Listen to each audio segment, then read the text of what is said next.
Testing, testing. I think I'm live.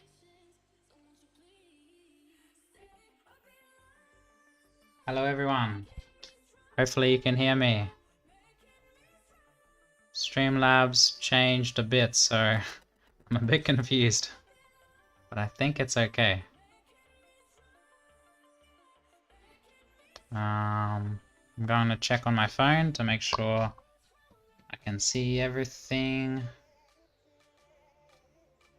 But yeah, today I'm going to be looking at a game of chess, or a few games of chess, played by some friends. Okay, one friend and some semi-famous people in the chess world. Okay, I can see myself. Swear's good.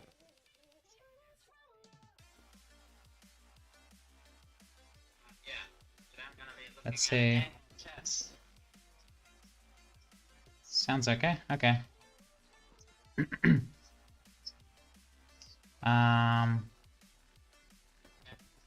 Anyway, let's get to the game. So this is the...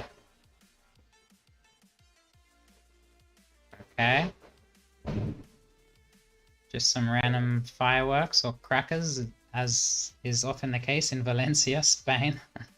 Okay, where are we? This is the Portugal Maya Chess Open, round 8. And there's a lot of grandmasters playing. These are the lower boards, so you can see top boards live, which are the top boards, as the name suggests. There's an Italian, one of the top Italian players, Luca Moroni. But I'm waiting for the lower boards. Okay. I assume the lower boards... 18 boards, okay. I'm looking for James Canty. Maybe it is a top board. Actually, yeah, it was board 15, now that I remember. Okay, we're a bit late to the party, but... So this is James Canty, who's a commentator for chess.com. And Jose Lopez Palomar, who plays in the same club as I do. We played in the same team last season, this year, for my club, top team. And anyway, let's have a look. So he's playing with white, Queen's Gambit declined, typical exchange variation, which is called the positional variation. Interesting name.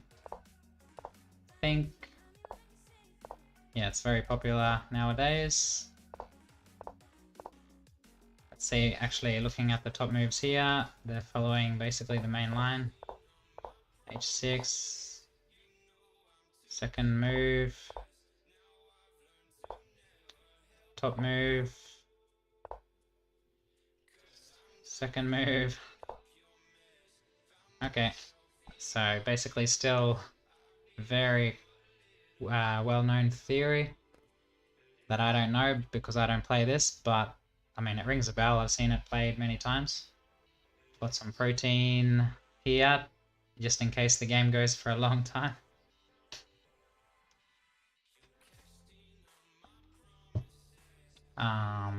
So yeah, you can see here the top moves based on the Lee Chess database. Taking is most common. Let's have a look at the Masters database. Okay. And there's also the chess nerd playing, Zachary Sane from Canada. He's pretty big on YouTube. And Hannah Sayce has already lost. I'm guessing that's a mistake, or she didn't show up. Anyway. So time control is 90 minutes plus 30 seconds a move plus 30 minutes at move 40. Inicia sesión para chatear. Whoa. So why can't I chat?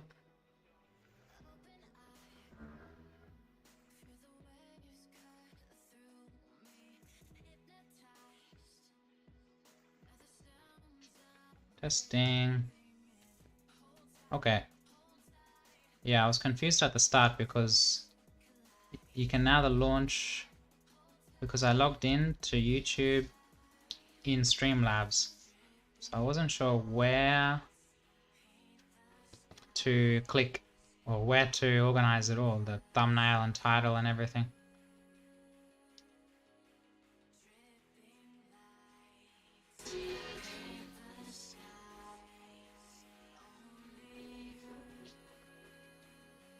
Here we can see the tournament webpage, round 8.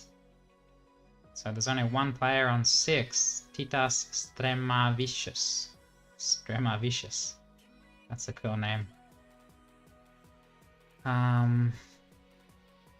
It's a Spanish guy. So these 3 boards here that we're going to be focusing on are all, the asterisk means it's a dedicated board. So they're all pretty well-known players, so people are interested in following their games. Hence why they're assigned to a electronic board for the whole tournament. Because otherwise, if they don't play well enough, they'll normally, without an assigned board, they would drop down to a lower board where there aren't live streaming of the moves. So in this way, they make sure that all the games are live streamed. There's also an Australian player, David Cannon. Another cool name. Let me know as well if the music's too loud.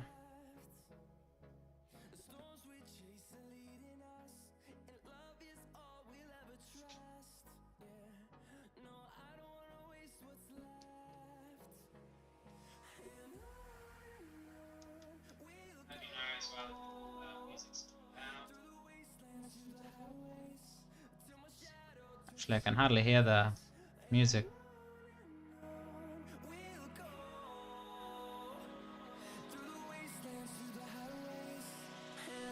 Anyway, let's have a look. Also, he's still thinking, so he must be out of preparation.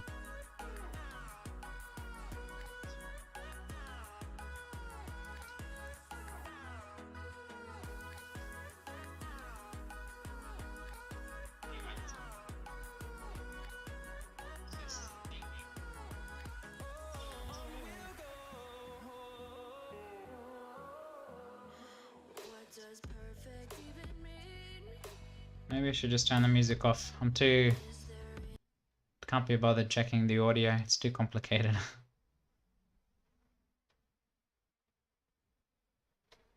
So why isn't it logged into the chat?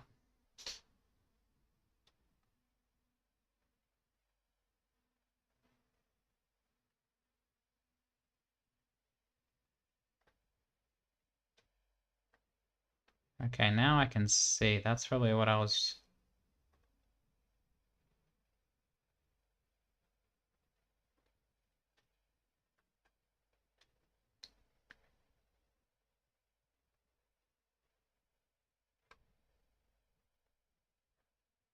Okay, now I've got it up. I don't do many live streams, so I'm a bit confused. Anyway, Jose, make a move. Don't get too low on time already. Let's check out the chess nerd. So he's playing black against unrated. Does this mean unrated if the rating isn't there? No, 2100. Strange that the rating doesn't show up. But anyway, d4, d5, Queen's Gambit, Catalan. Strange that it doesn't say Catalan yet. Symmetrical. But yeah, this is pretty much standard Catalan, right? Okay. 94, getting this nice outpost. Stopping knight c3 as well.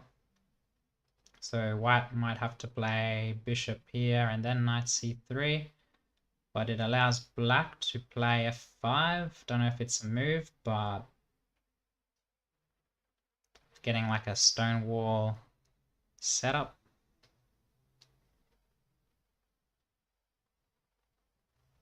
can see the lichess database here. Bishop b2 is the main move.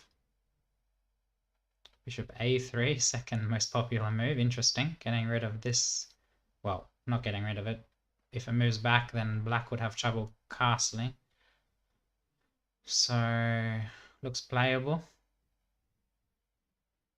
Because it's already developed, right? So if we can... So one plan is to get rid of an undeveloped piece for a developed piece. But in general, if you want to play for a win, the more pieces you keep on the board, the better. It's just so there's more complications.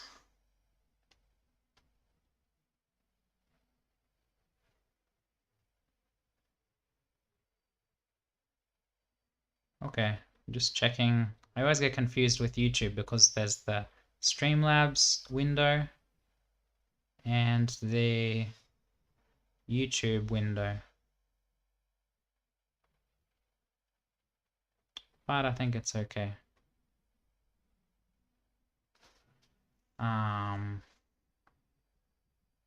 Castles, what's happened?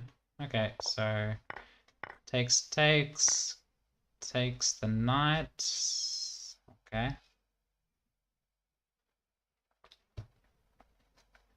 I guess it's solid enough.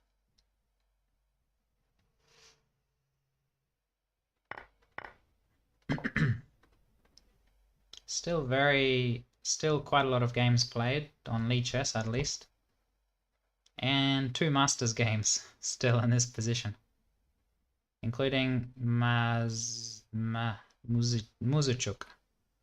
I'm very bad with pronunciation. She was maybe world champion or close to being world champion. They're 2 sisters, right? So, what's going on? James is still in theory pretty unbalanced, so that's good. For beating stronger players, you want an unbalanced position because they're more likely to make mistakes, right? Anyone's more likely to make mistakes in an unbalanced position. If it's all closed or symmetrical or balanced in general, then the stronger player will usually outplay the weaker player. It's harder to make mistakes, and so just they'll grind you down and end up winning. So the best chance of beating a stronger player is to complicate matters, unbalance the position. We can see the pawn structure is unbalanced, the pieces are unbalanced. White's got 2 knights. Black's got the bishop, so slight advantage for black in that respect, but not very noteworthy, I'd say. Let's have a look at the top board, or top few boards. Awanda Lang is also a well-known player from America, very young. Became a Grandmaster at 14, I think. Oh yeah, does this...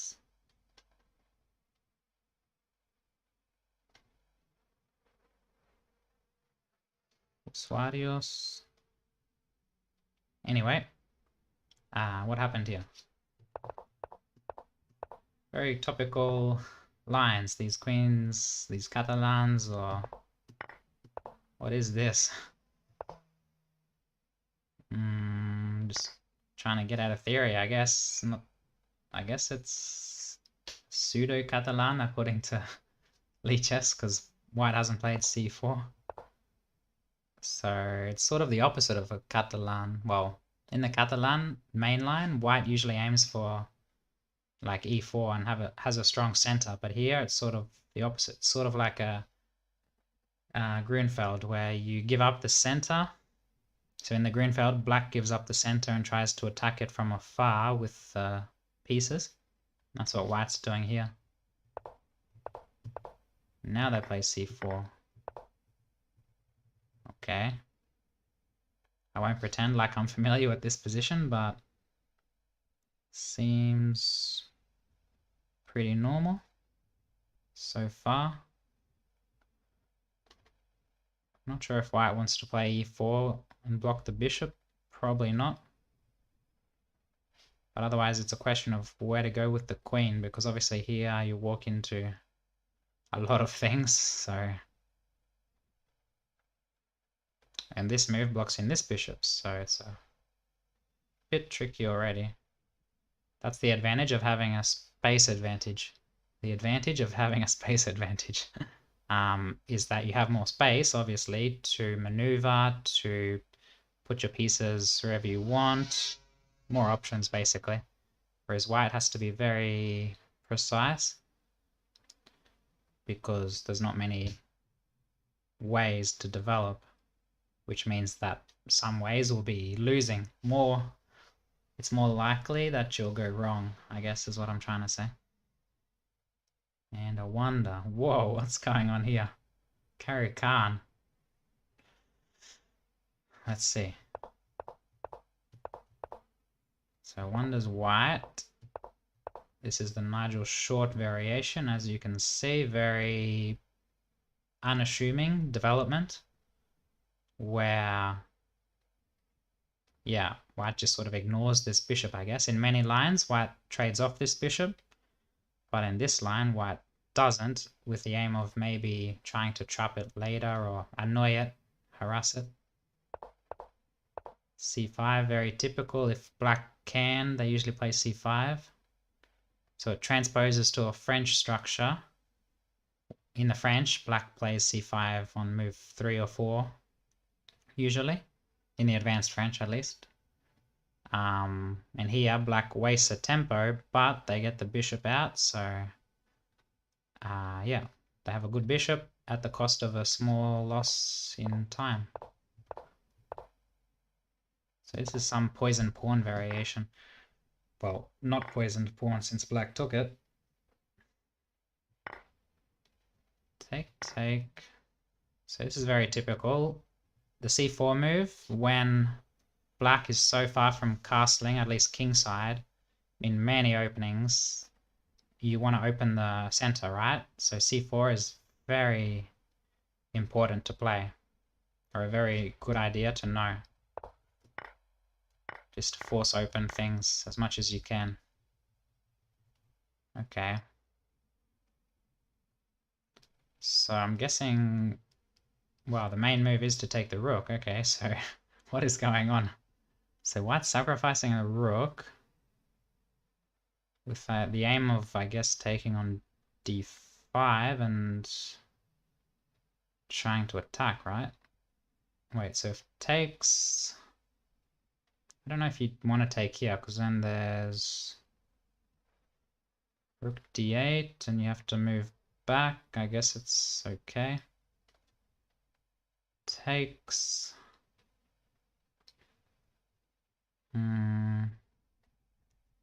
Here, rook d8. Have to be careful of losing this as well, which is attacked twice. You don't want to give up too much material if you don't have anything. So main move is taking, but in the Masters database, only 2 games. Either d4 or queen takes. Interesting.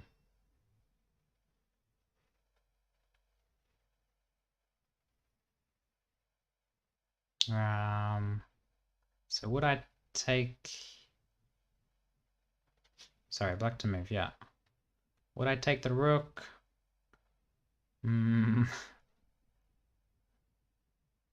Wow, second move is castling long in... and that gives black good chances, at least in Lee chess.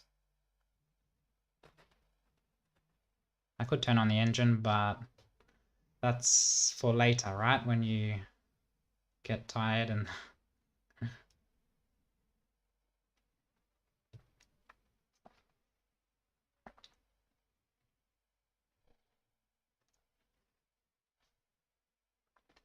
So we had takes, takes, castles, 97. Also still thinking. That was James's first think in this position. Knight d7, he took nearly 10 minutes. So, what's going on? So if we play knight g3 to attack the pawn, I guess they just defend. Maybe with no, f5 loses a pawn. So they have to defend with the knight. And then the pawn's well defended. And I'm not sure we want this knight on g3, just... I guess it's okay for now, because this move is prevented.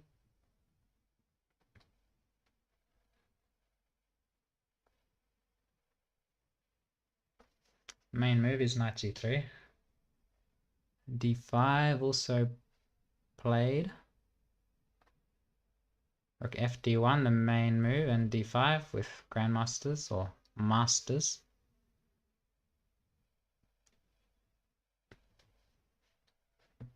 Oh yeah, I should probably share this on Instagram.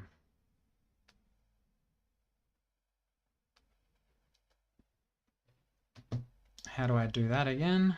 Where's this sharing link thing? Compartir enlace. I guess I should do that on my phone or Facebook.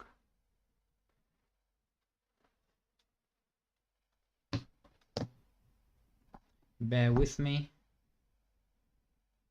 I'll put a link to the tournament in the chat as well.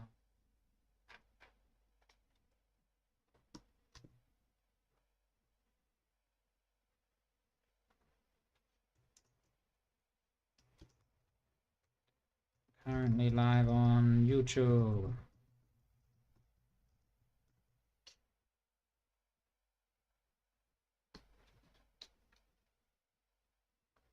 Now I just need to share it on Instagram.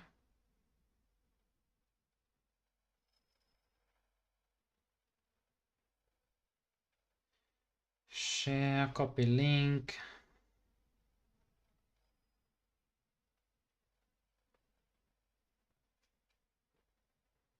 No, that's not how you do it. So d5 is interesting. I guess threatening to ruin black's pawn structure. And if they take, we improve the knight, we threaten a fork. So black has to play... Wait, black can't take, right? Because that's just... that just wins. Attack the queen and threaten a fork. So after d5, what does black do?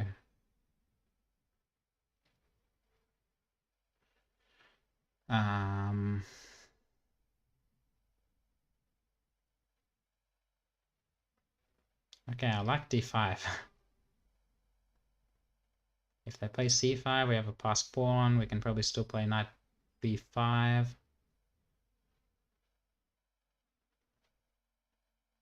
So after d5, black usually plays knight f6. Okay, I guess they have the bishop, so they want to open the position, but at the cost of ruining their pawn structure.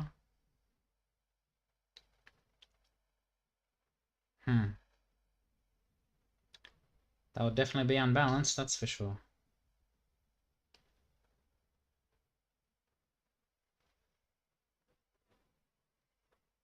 Create link. How do I put a link in? Create.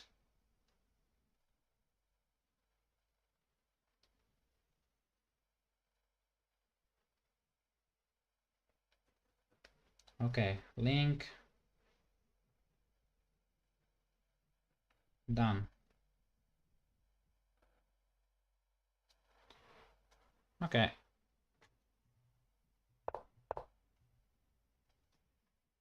Meanwhile, Zachary. 94, bishop b2, h5, okay. Bishop e3 was played in this game in 1996. So this is always very typical, right? When if you delay castling, then something to keep in mind is just attacking, right? Using the rook to support the pawn and attacking, especially if the center is pretty closed, because your king is safer, right? well, it's not at risk in the center. So the idea is if you play a normal move, let's say knight c3 and takes, then you play h4 with the idea of either ruining the structure or sacrificing the rook. And then that would be pretty dangerous because then you're already threatening checkmate. White would have to play f4. Then you can probably play g5. And it gets very messy. Although maybe white survives because black's too slow to get the other pieces into the attack. Well, I guess the knight arrives in 2 moves, so wow.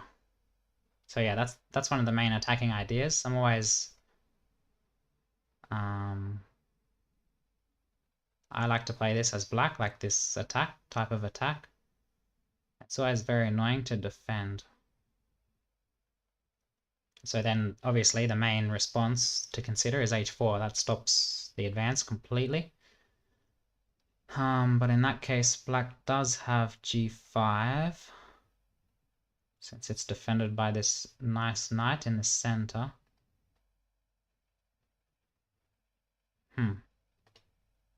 Very interesting opening, actually.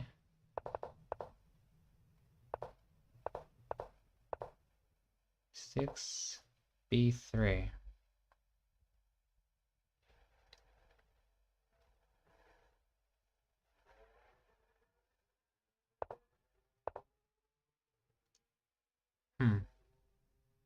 Yeah, so knight c3 is the main move here, which sort of addresses the issue of knight e4, leaving the knight uncontested, as happened. Wouldn't be possible if if white plays the main move knight c3 here.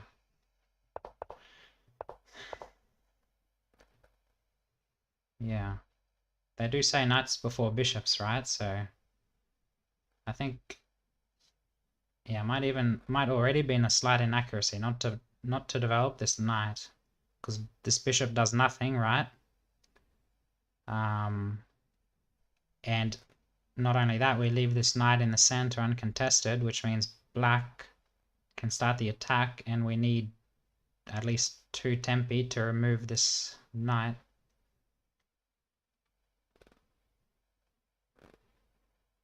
Let's have a look at that line actually with so what does white play here? Probably h4 or h3 is the other idea, so that you meet h4 with g4. But you do weaken this diagonal.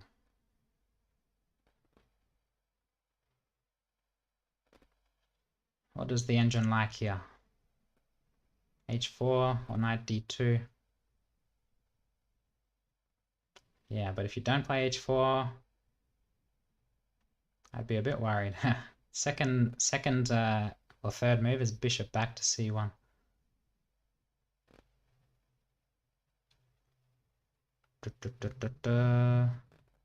Did Jose play d5? I think so. Let's refresh. Sometimes it gets mixed up with the moves I made.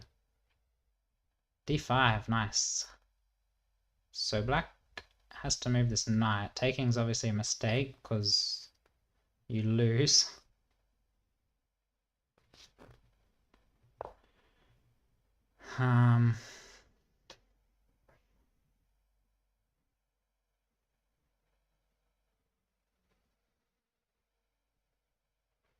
Wanda in this crazy position is still thinking about whether to take the rook or not. What a crazy game. So this was the Nigel short with c5, bishop at e3. So the main move c3, very typical.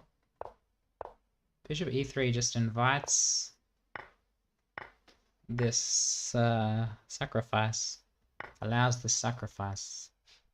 So I guess I should calculate a bit again. Would you take the rook? Let me know in the chat. Would you take the rook? You'll be up a rook, but your king questionably placed.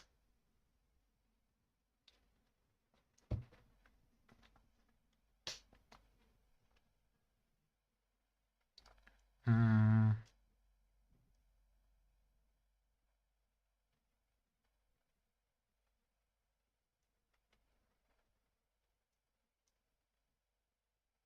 But I'm still not sure exactly what the best move for white is.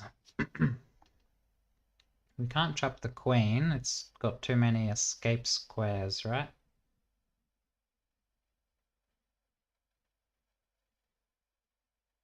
And if we take on d5, there's either rook d8 or knight g e7. And we have to move the queen.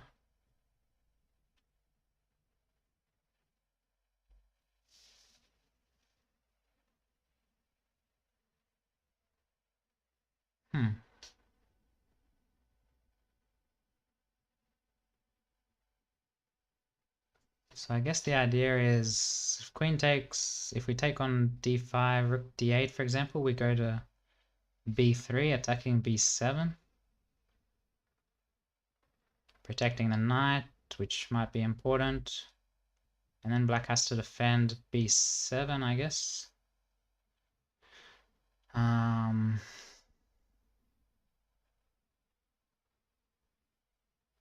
then we'll be threatening to move the knight. Okay. Yeah, so that's probably the idea, right? We're attacking b7 and we're threatening.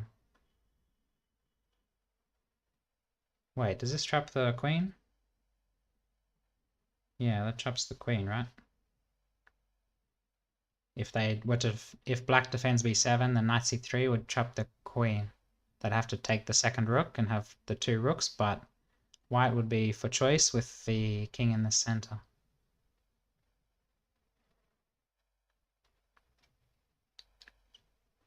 Let's have a look. Main best move is knight h6 or g6. So I'm guessing, yeah. So we know that black shouldn't take the rook, so let's just make sure it's because of that. Although does queen takes d5 threaten anything? Can black move the queen out the way? For example, queen b2, they're up a rook, and how do we prove that we are winning? e6 doesn't work.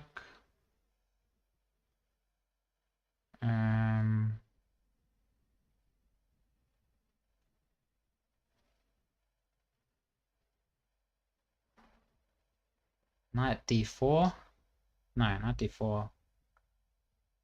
Maybe attacks the bishop. If knight takes, bishop takes, and it defends this bishop, which is under attack after queen b2. So knight d4, although we do lose the bishop. If knight takes, bishop takes, we're sacrificing e2, so it probably doesn't work. I was thinking taking on b7, but then the rook just moves. And we're probably down too much material. Let's have a look. Queen b3 direct, okay. That makes more sense, yeah, because we're not taking this pawn, it's just a pawn, right? But queen b3 has the same threats as I looked at after taking the pawn, except we don't allow black to develop the rook with tempo.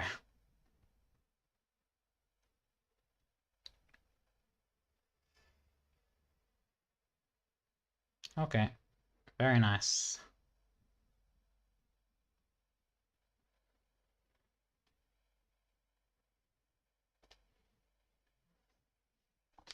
Knight f6 played. So now white has a passed pawn, right? Not too shabby. 3 moves away from queening. But black does have good future attacking prospects. Since this bishop's open now, and white's pieces are a little bit far from the king, I'd say it's still balanced. White can actually push the pawn again, right? If they really want.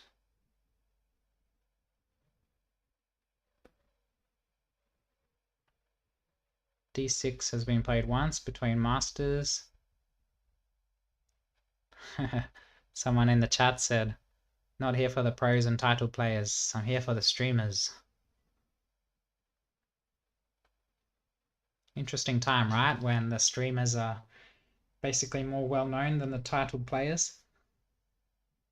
Not many sports are like that, right? Like in tennis, the most well known players are the best players, pretty much. But in, I guess, the really top chess players are very well known, but a normal title player would not be well known at all. Okay, what's going on? Wow, they didn't play h4. So Zach has the chance to play h4, right? Or take first on d2. Maybe take first on d2. f5 is the main move on Lichess.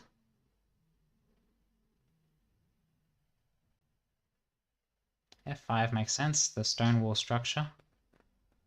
Very solid, and then because black doesn't have to rush to attack, I guess, although if f5, then h4 will stop. I guess it doesn't stop g5, does it? g5 can still come later since it's defended twice.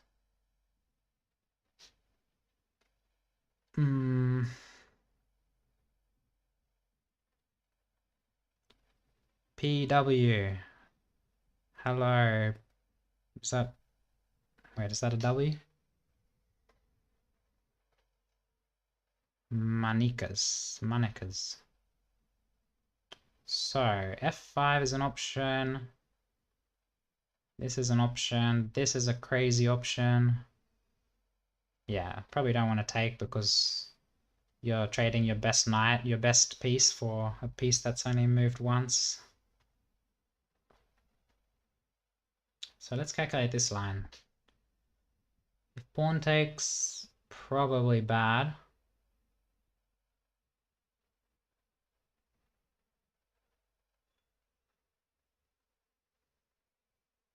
And if knight takes, rook takes, pawn takes, queen takes.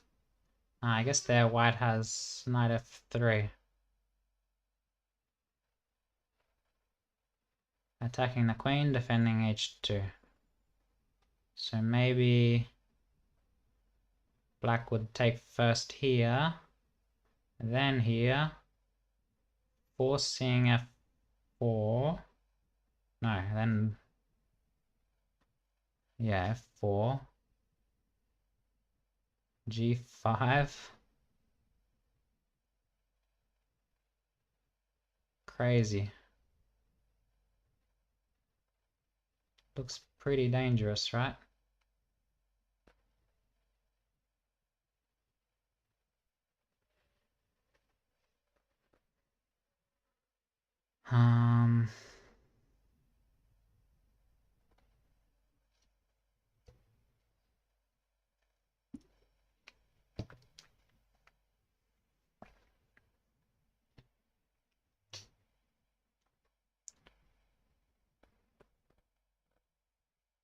Just checking latency.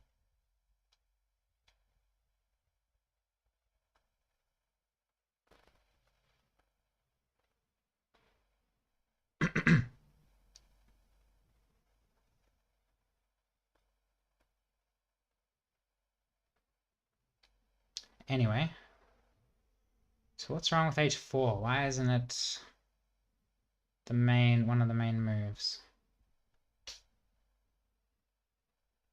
Maybe white takes first and then takes? No.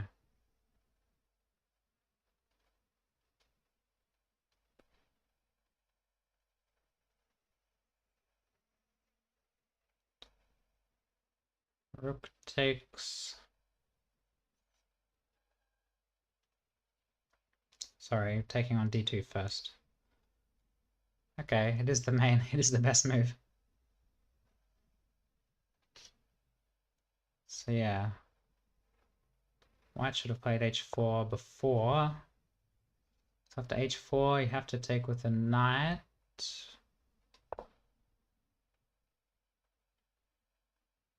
And apparently it's okay.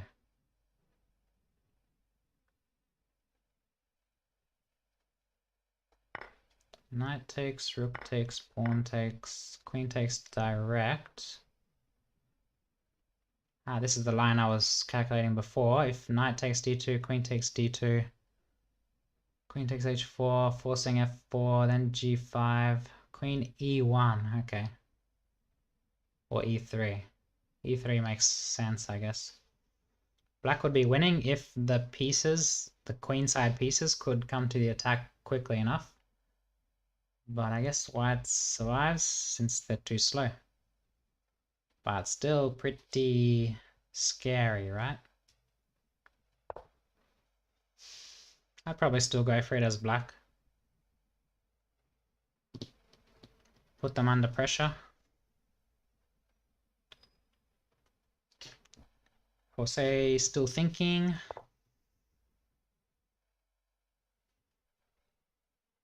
Should turn the engine off. But we can see quickly h3 is a move, d6 top choice.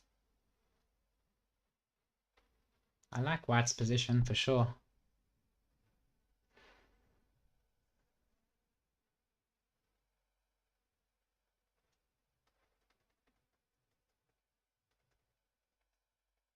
Makes me want to start playing this opening because it's one of the main lines, right? And it seems to lead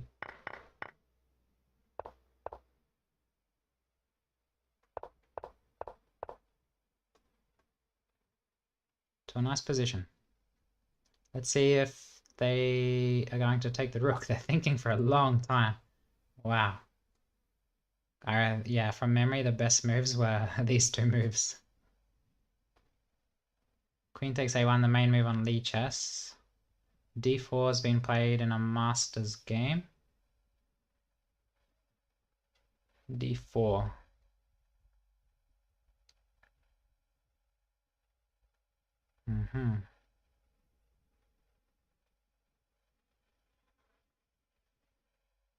Bishop here, I guess. And then d3, we can take it.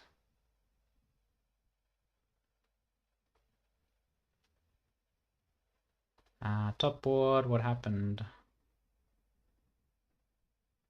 This weird Catalan thing. Okay. Might see some trades on e4, for example. I'll put a link to this in the chat. And the results page as well. You can see all the players, all the pairings. Wow, it's a Grandmaster all the way on board 40. That's how strong the tournament is. Very strong. And very international. It's played in Portugal, but not that many Portuguese flags until you go a bit further down.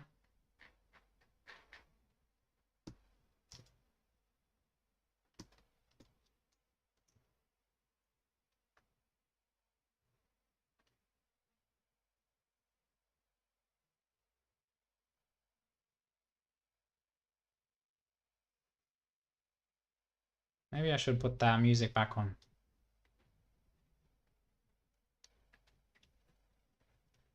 Just as long as it's not too loud.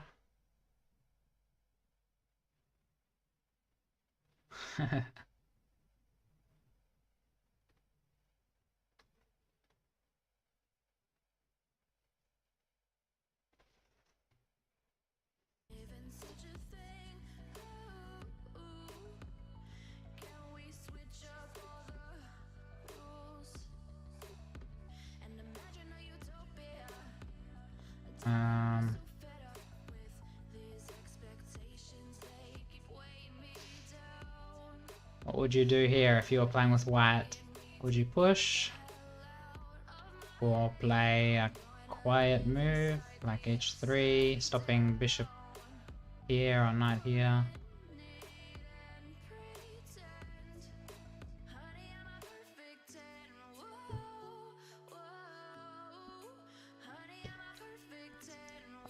Let me know if you have any questions in Spanish or Italian as well. Spagnolo, italiano. Io dovrei praticare molto di più. But yeah, it's pretty interesting how difficult it is to commentate. I mean, it's a complicated game, right? It's not like football where you're sort of, the commentators are just explaining the movements, like literally describing what's happening. Whereas chess is very technical, and I can say knight f6, there's a knight on f6, but you can see that. I guess football commentators are a bit superfluous, right? Because you're seeing what's happening anyway. I guess they just add to the excitement, the environment. Environment? It's always interesting, right? What's the point of football commentators? They're just describing what's going on when you can see what's going on. Anyway, random thoughts aside. Jose's still thinking. Zachary, the chess nerd. I'll put his channel in the chat as well. The chess nerd. This is his channel here. 158,000 subscribers, wow. Chess player thought he was winning and was shaking. What? So he's doing daily videos from Portugal, from his tournament.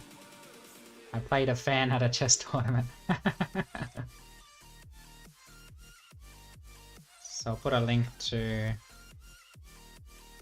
this channel in the chat.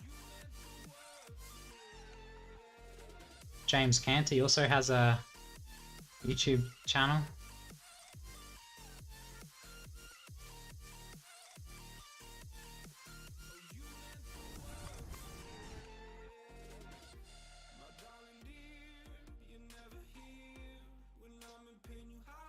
He's a very popular commentator on chess.com. And Hannah Sayce is mainly on Twitch, I think. Don't know if she's on YouTube actually. Although she didn't show up or something weird happened to her game.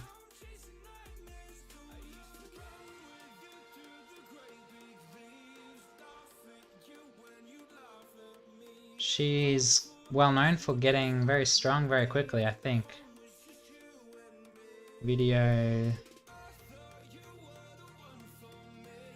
I think she got... yeah, this is... I think this is the video that I found that led me to become aware of her. Went from 700 to 2200 on chess.com in just 2 years. Not too shabby.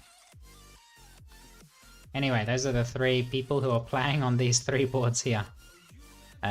James Canty against my friend Jose from my club. Chess Nerd against 2100. And Hannah Sayce, who was something weird happened. Okay, what happened in this interesting game? White took on e4. I mean, Zach did play h4, yeah, this is what I was thinking. So, h4 is not the best move, but only if white takes with the knight, which looks risky because of the sacrifice, right?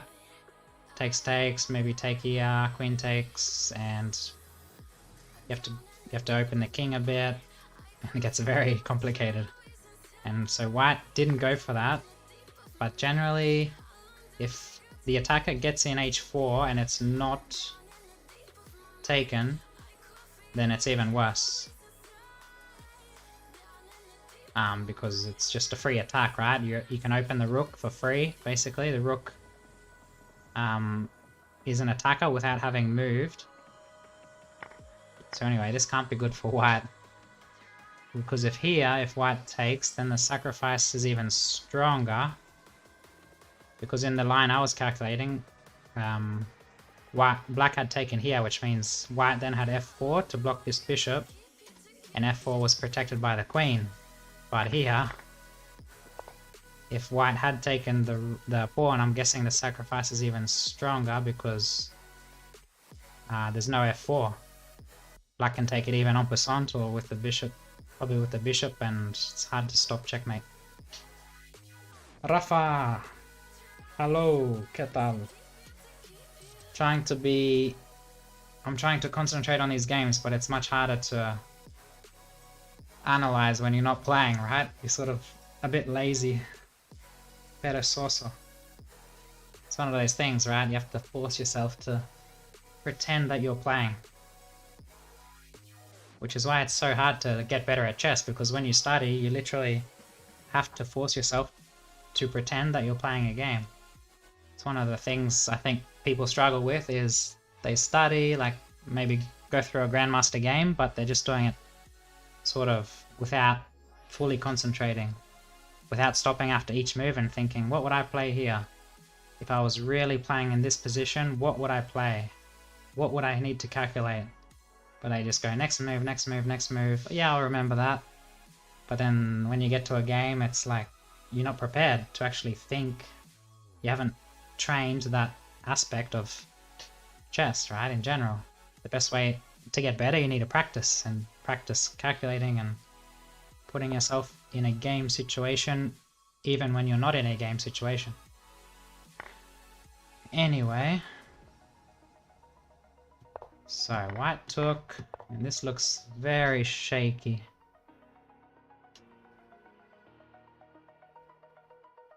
So black can either push and force this, take and open the rook, which looks good. It does allow white to open their rook actually. So maybe not the best to take. They can also... You probably don't want to do this, because then if you move the bishop, white can trade queens.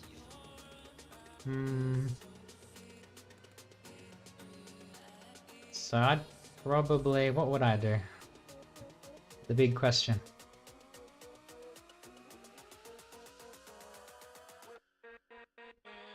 Is this an option?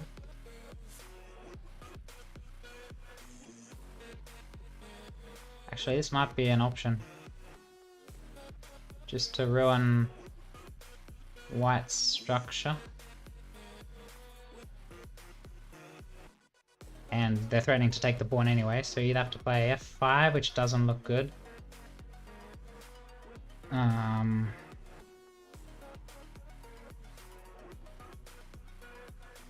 Might be okay, but probably not. So the only other options...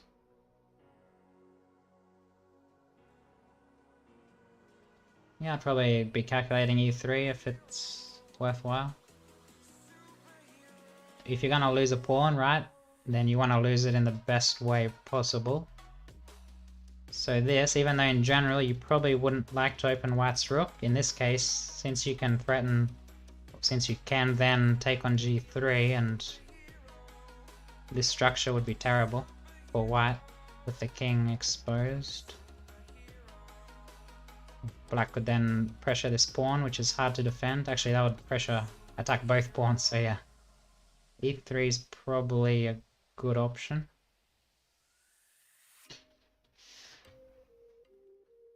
Wait.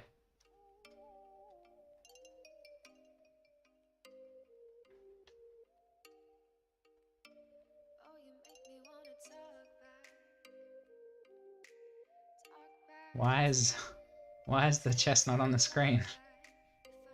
Ah, it is on the screen. Ah, okay. I was watching on this YouTube page and it's all lagging. That was scary.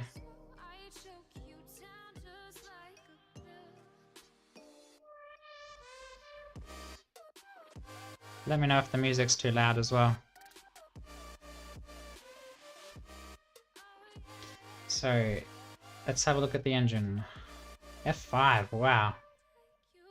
Okay, interesting. He doesn't like e3. Ah, because F4.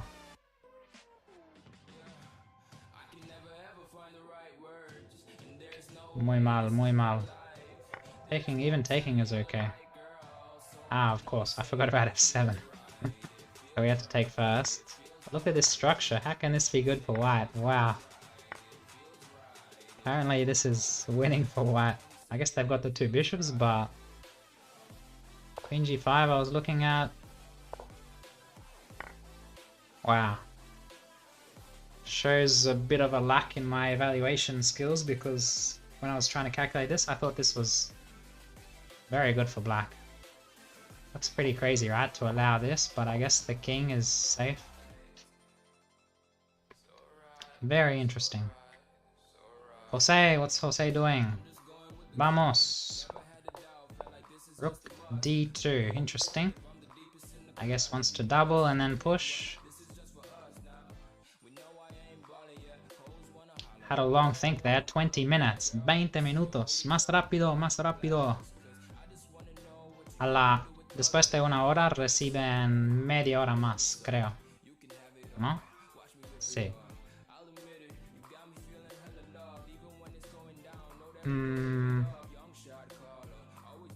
Ok. Bastante tranquilo la situación. Tranquila. Okay, black finally played knight g e7. So this was a very interesting position because... How long did they take? 30 minutes, wow. Black couldn't take the rook before because of queen b3. Threatening b7 and also threatening to trap the queen, forcing black to take the two rooks. So black played this, trying to develop, but still requires 1, 2, 3 moves to castle, so how can we punish black here? Can develop normally and protect the rook, but seems like we want to punish black for not castling.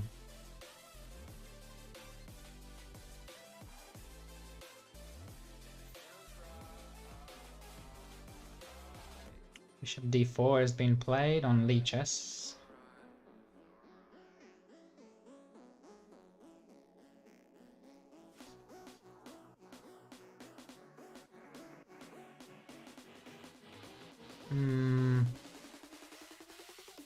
I'd probably play this if I was playing white here. Not saying anything direct, just to protect the rook. We don't have rook b1 because of this bishop, so maybe we could consider... I was thinking knight h4, but this is attacked already. Whoops.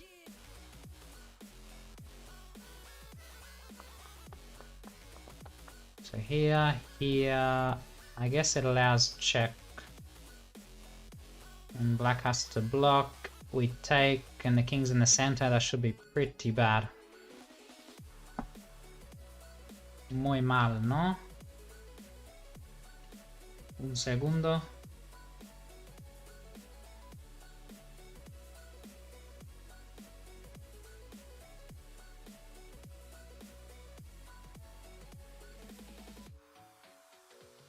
But yeah, today I'm gonna be looking at a game of chess, or a few games of chess, played by some friends.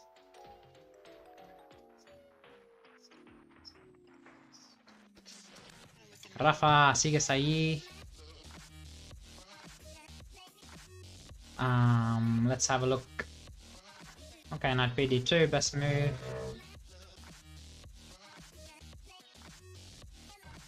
This... Hey, there was a trade on e4, just like I said.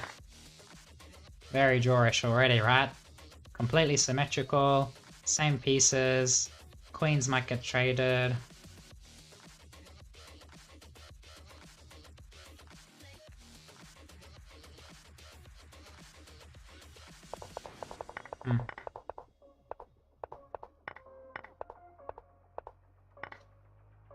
Any other interesting positions?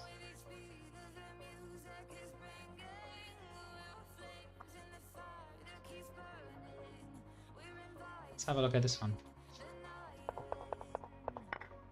Scotch game. This is all very popular theory, right? Like, it looks strange, but this is like the main line. I think there's even a repetition here, right? With how's the repetition? I don't know. Can't remember. Crazy. And there's still an hour and a half each, so this is all played immediately. And White finally started thinking. Interesting.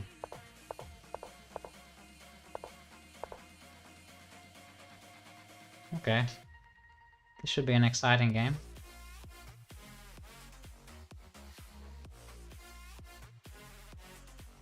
The Italian, Luca Moroni, parliamo un po' di italiano. Forza, Pedro Felipe Pignorrego. I'm guessing Portuguese with Pino.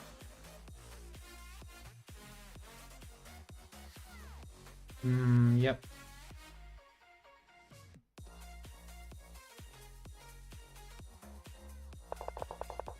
Modern defense.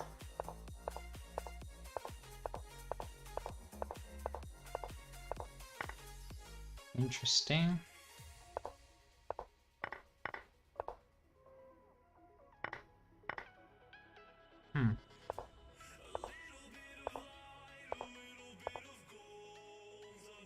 Okay.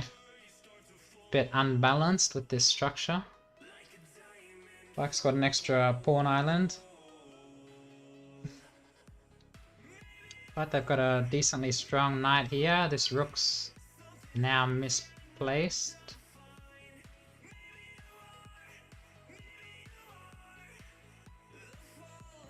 This bishop's nice, because now if Black ever moves this knight, White can trade off this defensive strong bishop.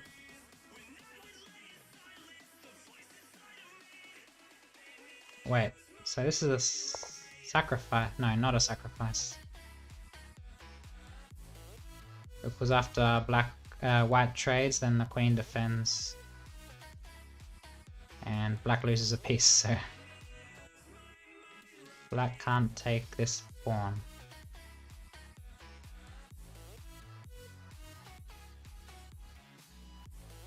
Very interesting.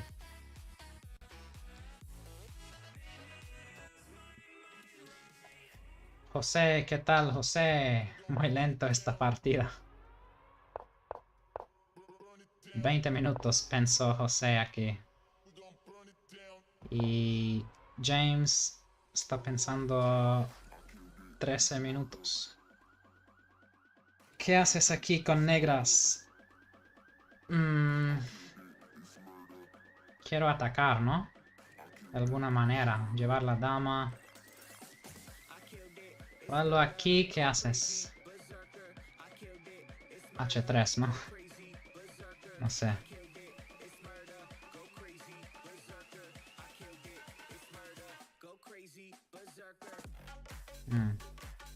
Vallo es 5. Cuidado.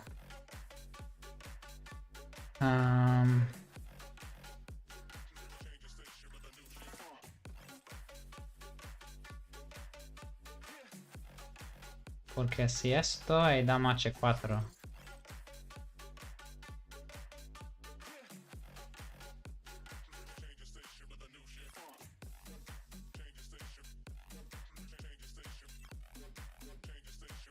H3, cario aquí.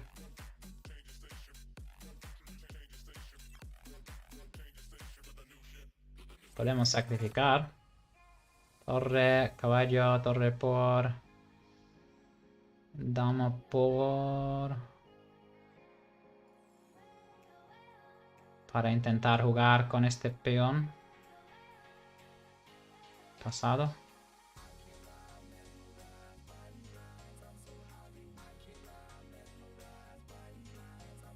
Bueno, esto también...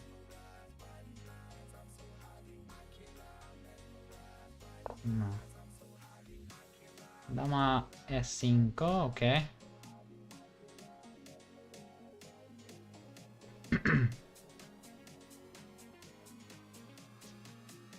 A ver. Caballo aquí no le gusta. Qué difícil el ajedrez. Ah, por el peón. Mamma mía. Estoy ciego.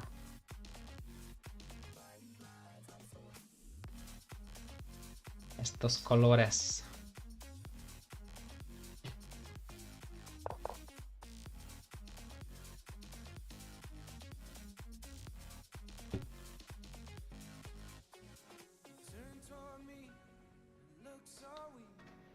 Zachary.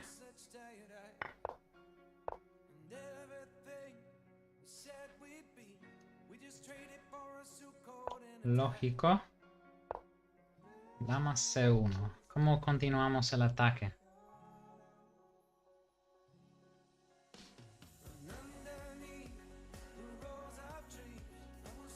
Dama H5, imagino. ¿Y cómo se defienden las blancas? Bueno, tendrían G4. Muy loco. Obligando dama H7. Y pueden cerrar, ¿no? Pero parece arriesgado.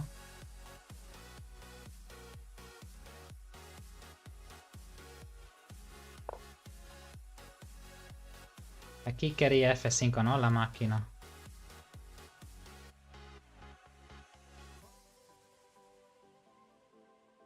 Porque si caballo aquí, torre aquí, atacando el caballo y sigue a la misma sacrificio, al mismo sacrificio.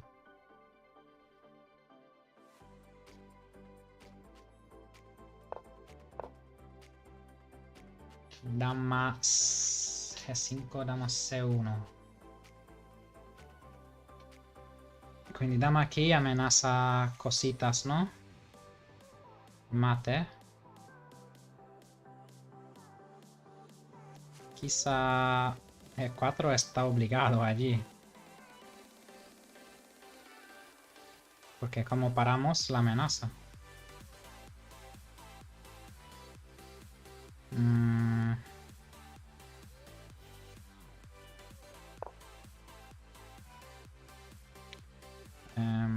Esto no. Sí. Es una posibilidad. Pero también está atacado 3 veces aquí, ¿no? Por ejemplo, esto. Aquí, aquí, aquí.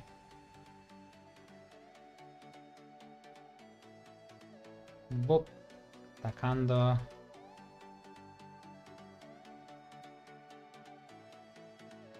Así que creo que G4 está obligado. ¿Ven algo más, gente? ¿Ve algo más? Estamos aquí, no creo.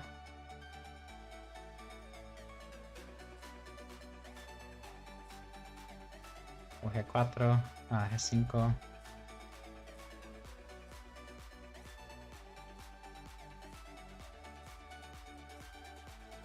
G4 no creo. G4 única, sí.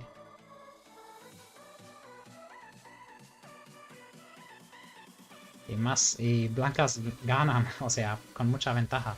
Así que aquí era necesario F5. Comer primero.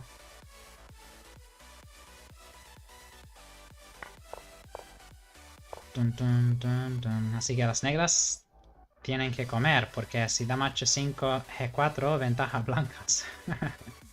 Madre mía. Y si estás atacando no quieres cambiar damas, obviamente. Has abierto la columna H, has activado la torre para atacar y de repente tienes que cambiar damas por haber movido la dama aquí. Muy instructivo, ¿no? Un poco apresurado entrar con la dama ya.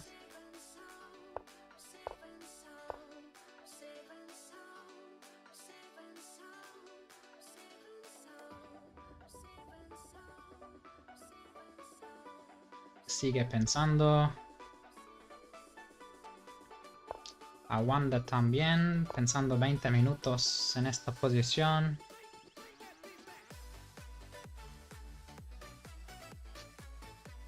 Puedo también subir la música si quieren.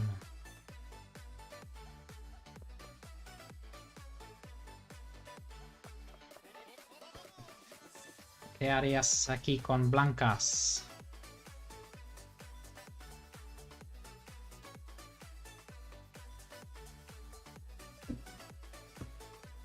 Esto, ¿no?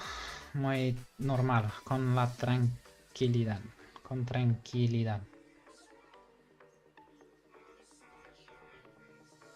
Anyone else notably well known?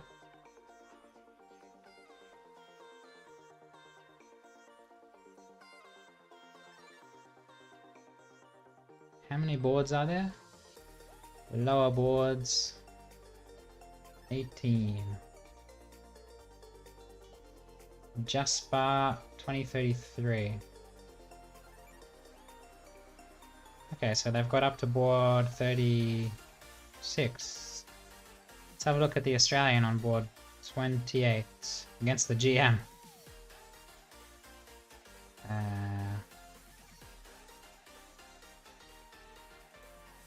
Maybe they don't have it. Oh yeah, here. Ah, he's an FM.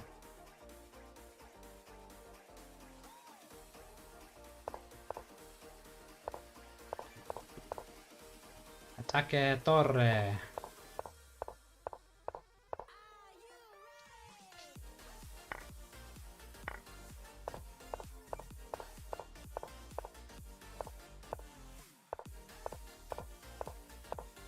Muchas maniobras.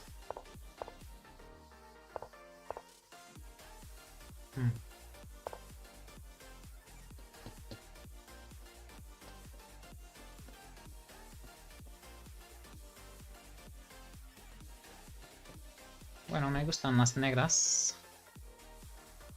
Con la copia degli alfieri. La pareja. Van a doblar. Dama más activo. Voy a adivinar la evaluación del módulo, ¿ok? Hay que evaluar todo, ¿no? Seguridad de reyes. Las blancas. Bueno, ambos un poco abierto, ¿no? Blancas por esta columna y negras porque han tirado estos peones. Pero Peace Activity negras, ¿no? Están mejor. Están mejores. Estructura, dos islas, doblados pero sólidos. Una cosa que he aprendido es que tomamos el centro, hacia el centro, porque, o sea, para entenderlo puedes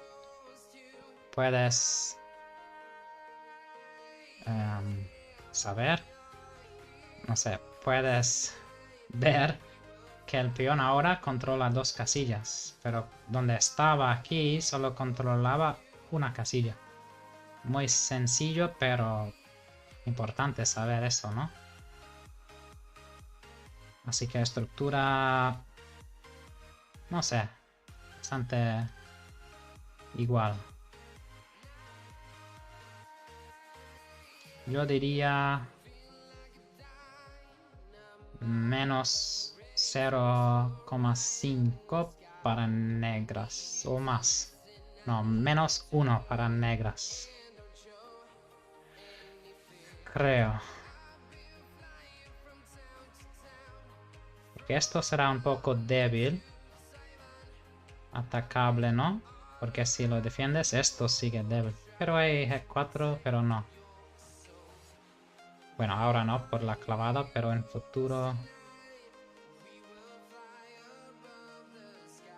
Ok, módulo dice 0-0.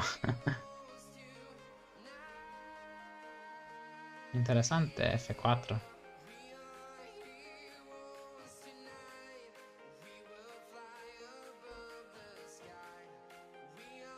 Voy a adivinar la evaluación de José. Ups. Volvemos a top boards.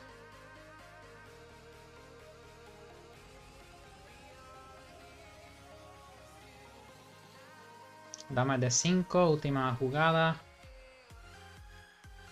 Creo que ya he visto la evaluación, ¿no? ¿O no? No me acuerdo.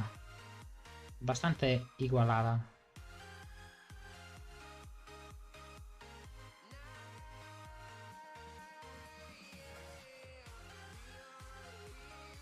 Yo jugaría...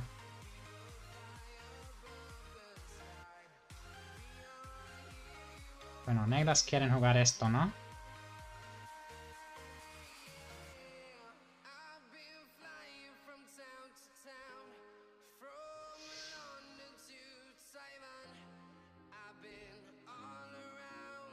Pero si esto... Pueden jugar dama G5, amenazando H3. Si caballo aquí... Atacamos esto.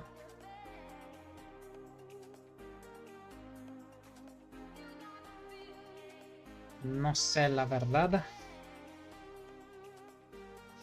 H3 hay que pensarlo mucho porque facilita, ¿no? Los sacrificios en futuro. Además que estas piezas no están defendiendo el rey. So be careful with moving pawns.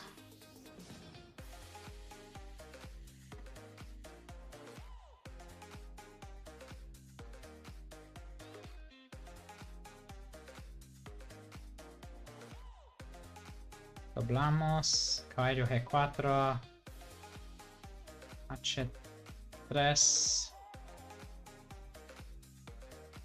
Ah, H3 no, porque dama H2, mamma mía. G3, caballo G3. Pero sí, caballo G3. H5, ¿no? Y ahí hay que jugar H3, quizá. Es muy complicado. H4. Ay, ay, ay. A ver. Ok. H3 está bien.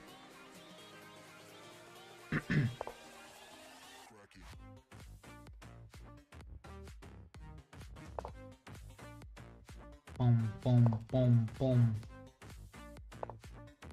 Y el peón de nuevo. ¿Qué pasa con the chess guy? Chess nerd. Sí, ha comido bien. Y ahora bastante... Ah. 0,7. ¿Por qué?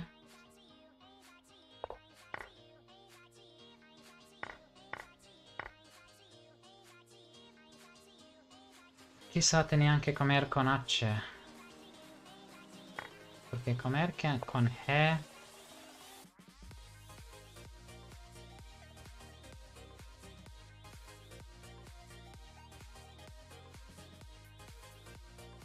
no lo sé.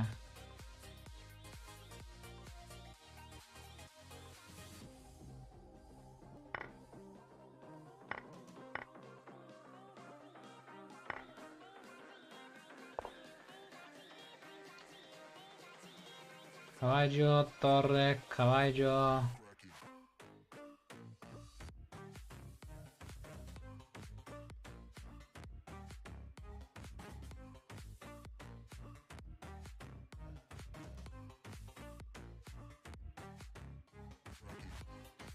Si esto, creo que pueden jugar E5, ¿no? Para bloquear el alfil. Que si comes, comes. Aquí, aquí, aquí. Tocando. E5, cerrando.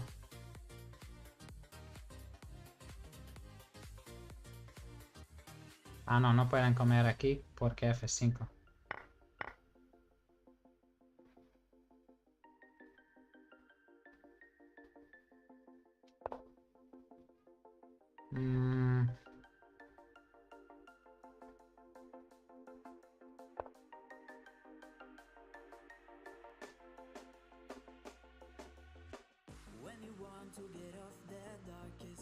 ¿Qué tal esta posición? Hay un sacrificio. Corre ¿por qué?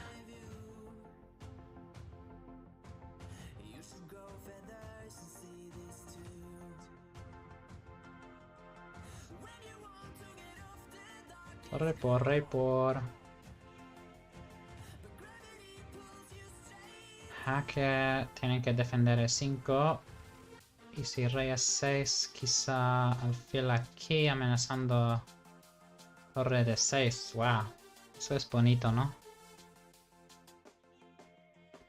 Eso solo porque vi que era una de las mejores jugadas. Rook takes bishop, because then probably check.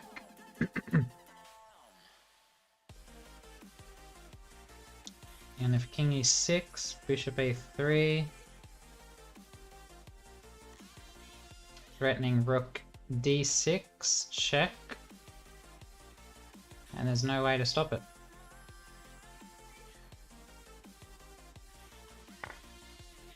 Takes, I'm guessing check. With here, we just take on e5 and attack this and attack stuff. So here, here. Mario, ¿qué tal? Sí, no, esto es difícil para negras, ya. Tengo que concentrarme más, así veo esto sin la máquina. Pero esto fue una línea loca que estaba mirando su este F5, ¿no? A ver, la máquina. C5.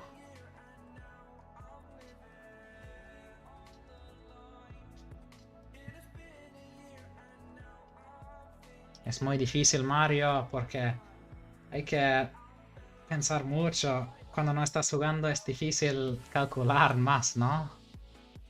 Y evaluar la posición. Da pereza.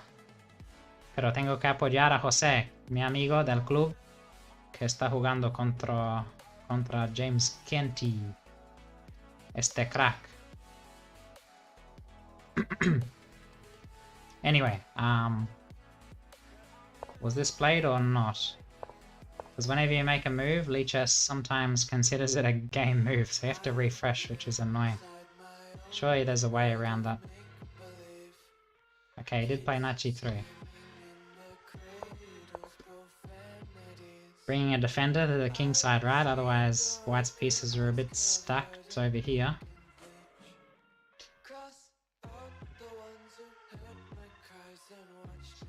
What does black want to do? So we are attacking this 3 times, it's defended 3 times. If they push...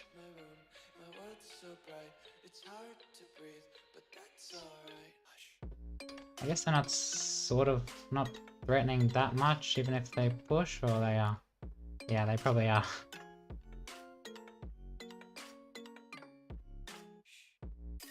No tactics.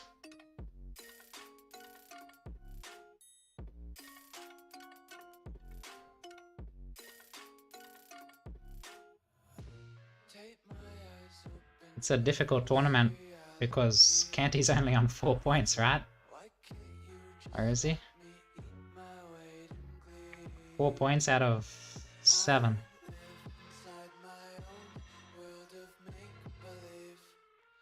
Beat a WIM. Okay. Amanhã da criança.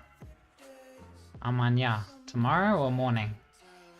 Morning of the kid? Wait, that's Google works, right? Google. Ah. Children's tomorrow.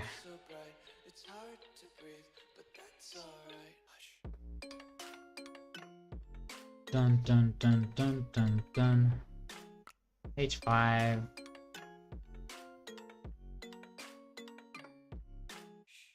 Have a look at this preparation Mario from Awanda Liang. His opponent had to think for 30 minutes. This was a Karakan, obviously. It's c4. Poison pawn or something. Poisoned rook. Here. Black did well not to take it because of queen b3. And wow, he thought nearly half an hour as well. I wonder here. Takes, bishop d7. They're still hanging the rook. So what happens in... wait. No, here still hanging the rook. But then there was a check. Wait, what was there?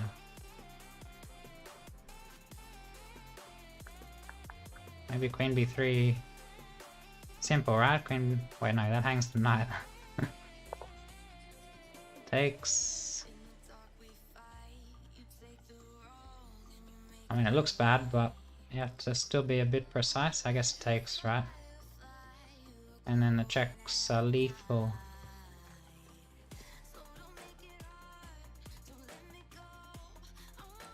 Where does the knight go? Or maybe queen b3 like before, after take a1. Queen b3.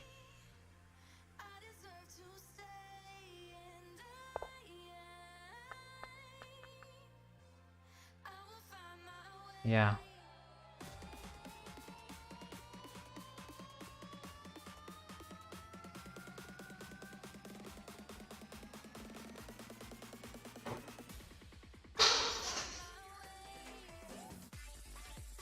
Yeah. I mean, the king in the center, black's playing without these 3 pieces. So, pretty good compensation.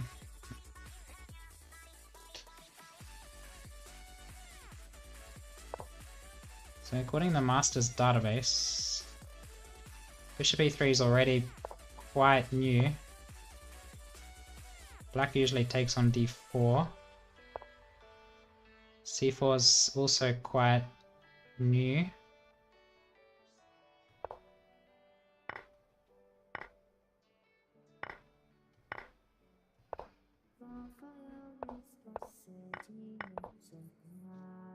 So here, white to move.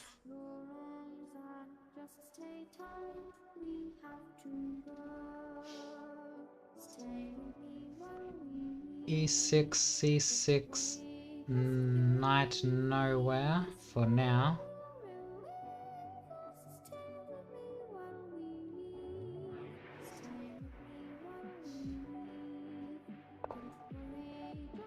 Queen d3 was played.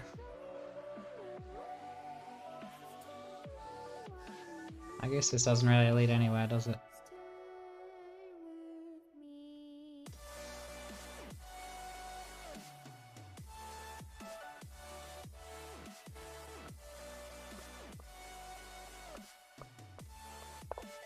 Pretty funny, the rook's been hanging for like... how many moves? 1, 2, 3... 5th move that it's hanging. So now what happens if you take it? Knight c3, knight d2...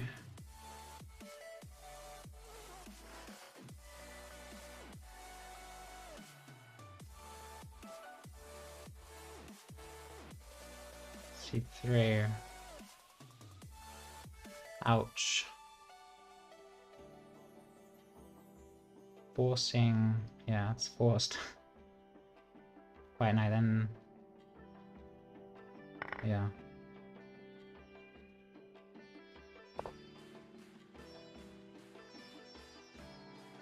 This is an Australian player.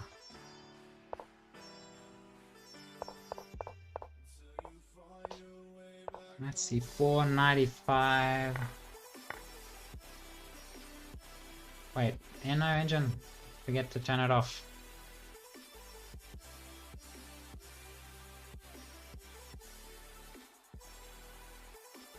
Interesting. Black's pretty solid, right?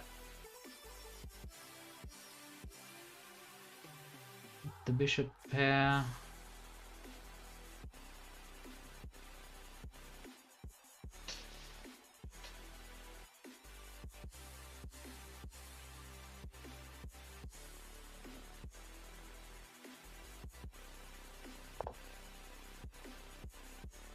Castle's long, best move.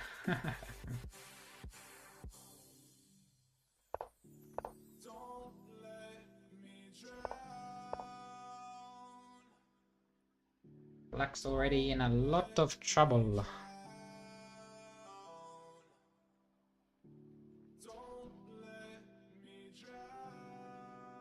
Why did I turn the engine on? Stupid reflex. Ah. Bishop d7. Normal development. Rook here would be normal.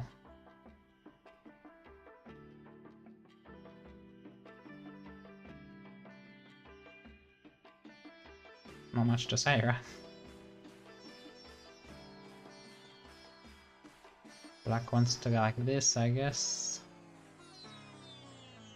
Don't think they want to push. Maybe they do.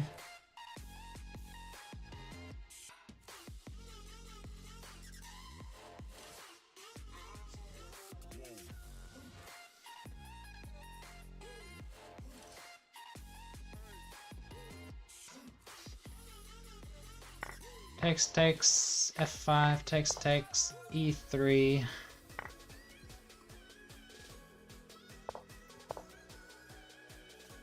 d5 was the line I was calculating before.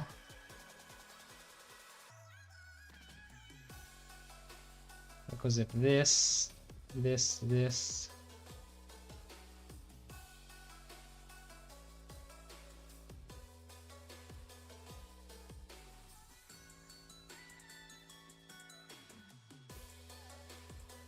e3 solid.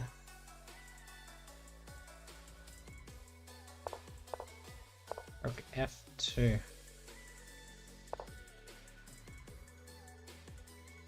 Let's guess the evaluation.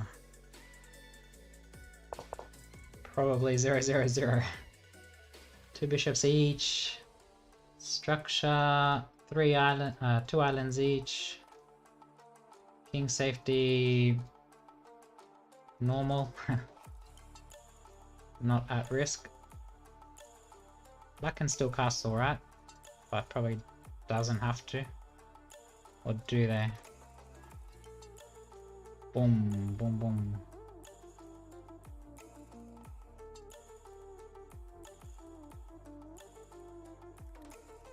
White can expand on the queen side.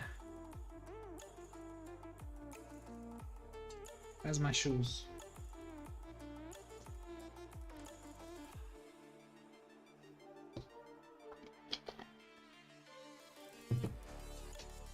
I'll say next time play some type of gambit. Okay, he did play a gambit, Queen's Gambit, but a more exciting position to commentate.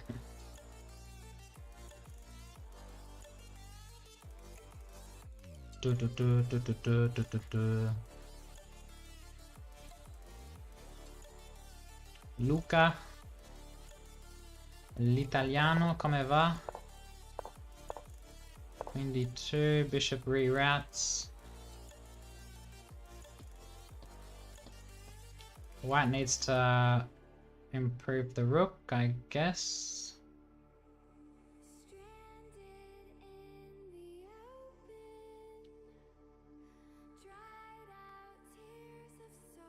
But there is bishop g4 coming, be careful.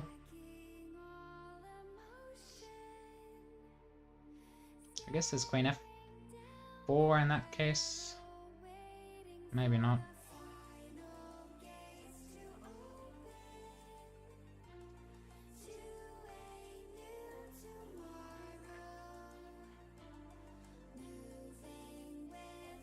Let me know if there's any other games you want to see. Gov Guy. Interesting name.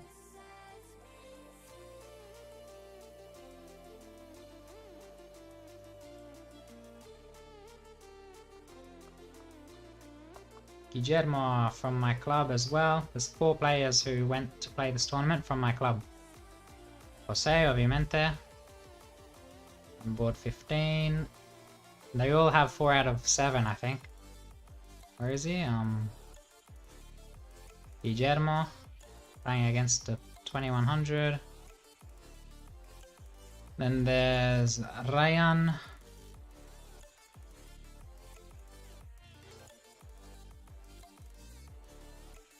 Where are they? 4 points. Why aren't they in this list of 4 points?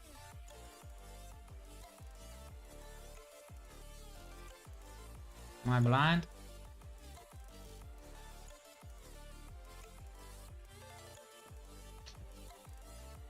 Ryan. Must be blind.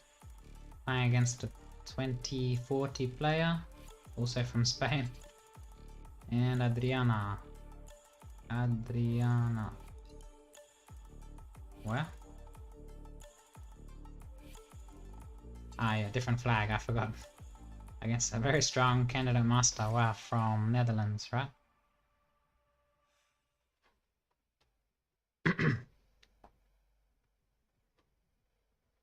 Okay, rook a d1, rook a d8, very solid position. Pass pawn, well defended. Defensive knight, I guess. Queen could be improved. It is pressuring e4. Sort of like a standoff, right? On around the e4 pawn. Black doesn't want to give it up, obviously. They can't give it up, or they'll just be losing. So black needs to maintain this pawn defended, and that means that its pieces are a bit stuck because white's pieces are well placed attacking it. The only other way to defend it is by doubling to free the queen, for example, but that would leave this pawn maybe with the option of advancing.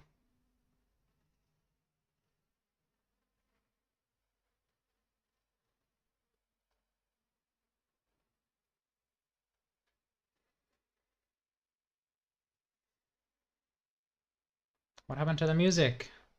1 hour copyright free. Restart, I guess.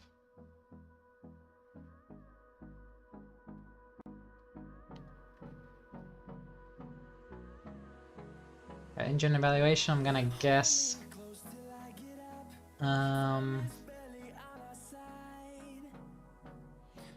0. I'm gonna give slight edge to white. Maybe 0.3 to white. 0, 0, 0. Typical. Yeah, very difficult to progress for both sides. So if Jose is able to maintain the tension, like maintain this position, the status quo, then it should be a draw, right? Pretty holdable. It's difficult for black to unbalance it further, because at the moment it's unbalanced but stable, and it's difficult to make it even more unbalanced. That would make it more unstable, and white has sort of a stronger factor here, this pass pawn. Like, it could be weak in future, but it can also advance with tempo, distract black from this pawn, for example.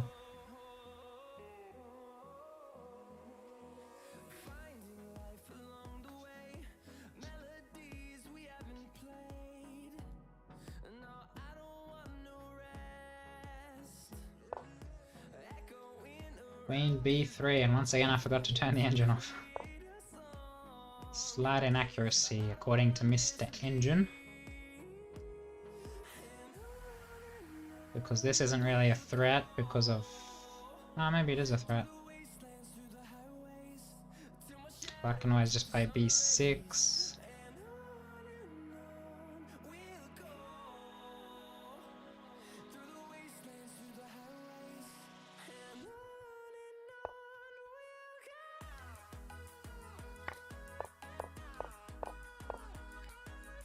Bishop f1, interesting. Defending h2. Rook g2.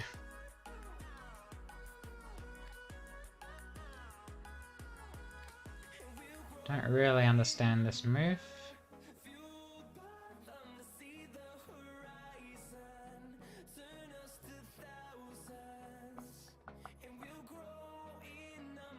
Why did they play rook g2? This isn't possible because of this, or check. They can't run with the king because this is attacked. So maybe they want to play h4, but that looks very risky. Because of g5.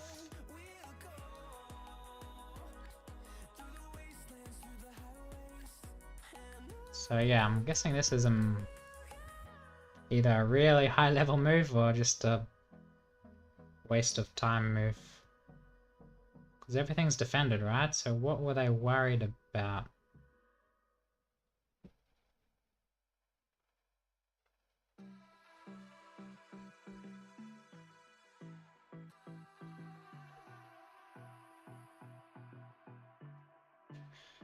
Black's already good. Black's already for choice. It is the top move. Wow, look at that. Rook g2, top engine move. I guess black's white's stuck. This bishop's terrible. So where did white go wrong again? Back here. Had to take with the h pawn, yeah, towards the center.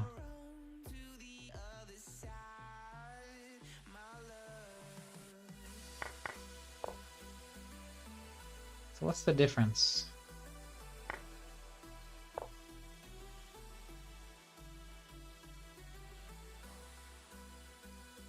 F5 comes to mind. Yeah, I guess then you can contest the h file.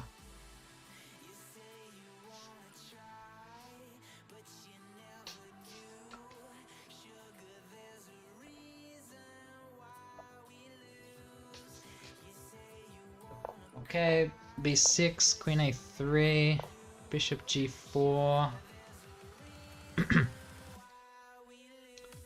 And now I don't think you want to defend like this and self-pin.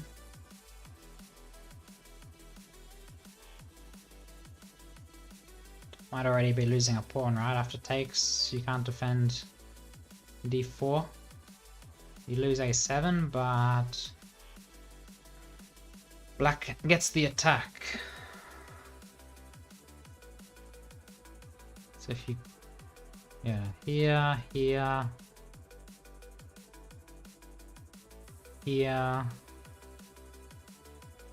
rook takes.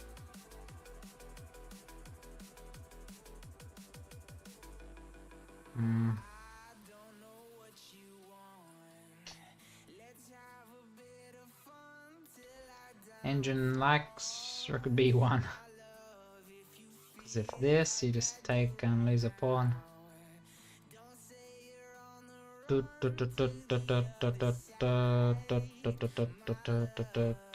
the same thing, I guess, after takes. Come on, Jose, let's go!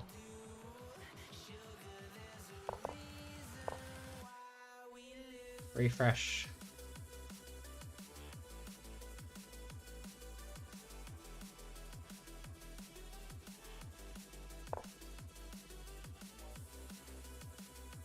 Yeah, it was a difficult situation, right?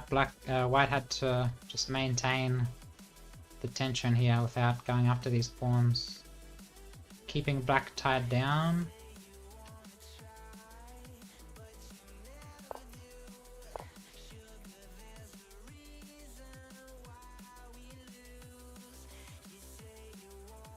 Maybe because...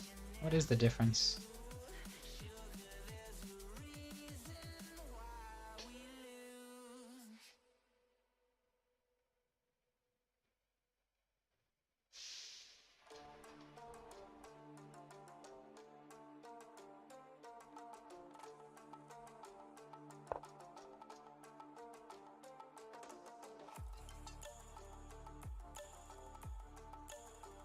So why can't black take on d5? I guess because of e4. It's just a trade.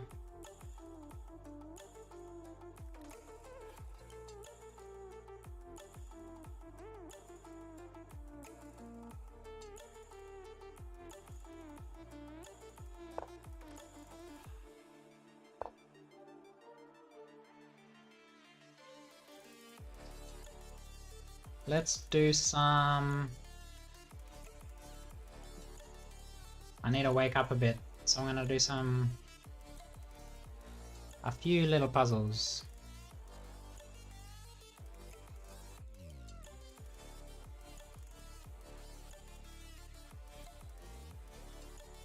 $2,100, $2,200, maybe a little bit easier. Nah, that should be okay actually. Luck to move, 5 pawns each. So get the opposition. What was the last move? Check. Back, opposition. Here. If D4, I guess.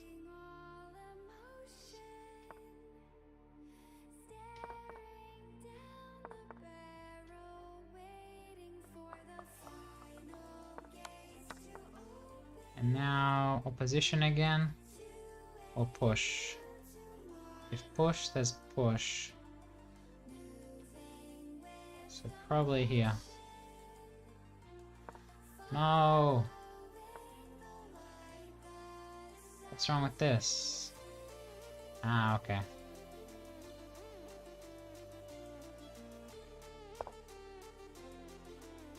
So push, push. Push. Queen. King. And if there, then probably push. And we're in the square. Black to move. Take the rook, I guess. Push. Stop the pawn. And push.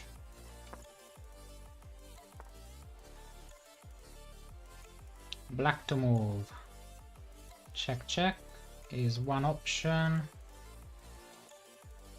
Looks good, right?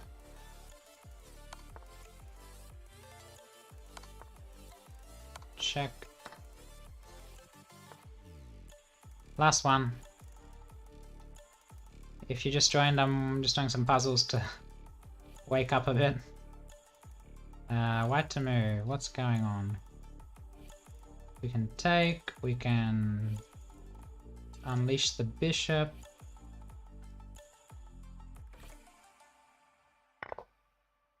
So if we take, they have to take with the queen.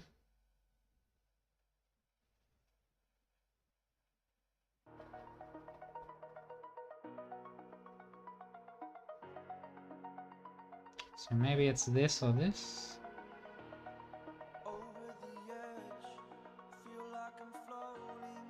94, queen moves somewhere. Might be 5, queen moves somewhere.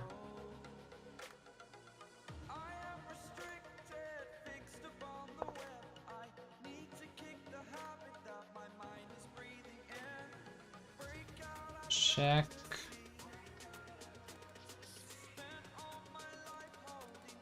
Takes. That looks interesting. Bishop blocks, then we take, attacking the queen, because if queen takes bishop, we've got this fork.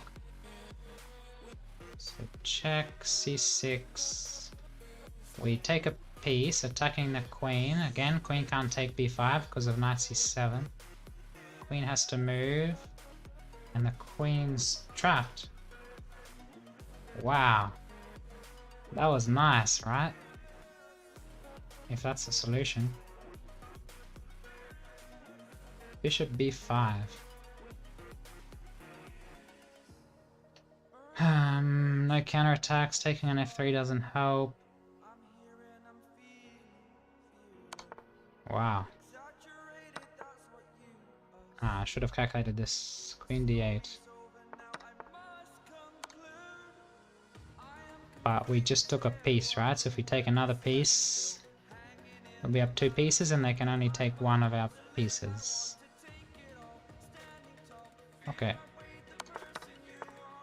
So So knight takes f6 check. Very nice. Okay, what's going on? Jose, aguanta. Aguanta, tío. Ay, ay, ay. Goodbye, pawn. So now it's a question of, do we have enough counter chances? Counterplay. Rook takes, knight takes. Queen takes a7.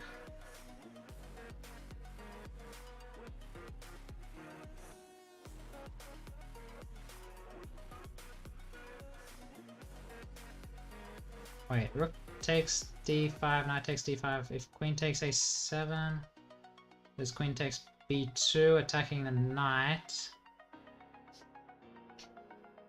We would have queen d7, attacking the rook and the knight, counter-attacking. Sorry, I should be drawing arrows. So rook takes, knight takes, queen takes. I was calculating. Queen takes b2, attacking the knight. Queen d7, attacking the rook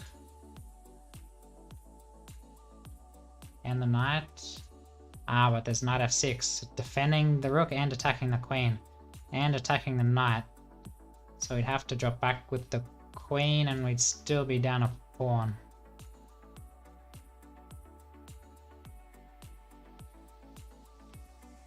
So just to show that line.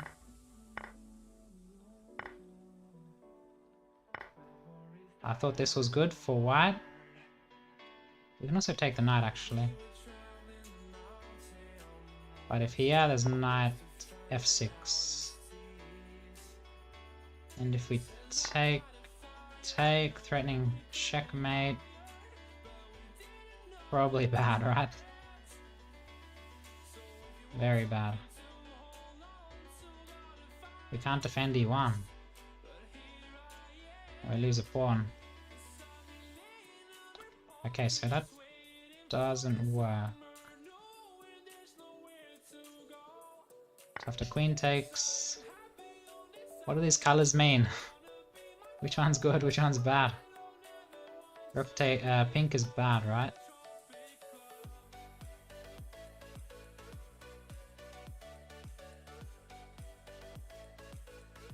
Yeah.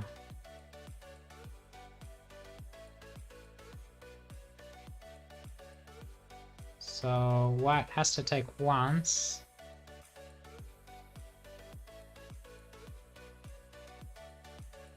And defend b2, I guess. Rook d2, threatening a7. I guess there's rook e7.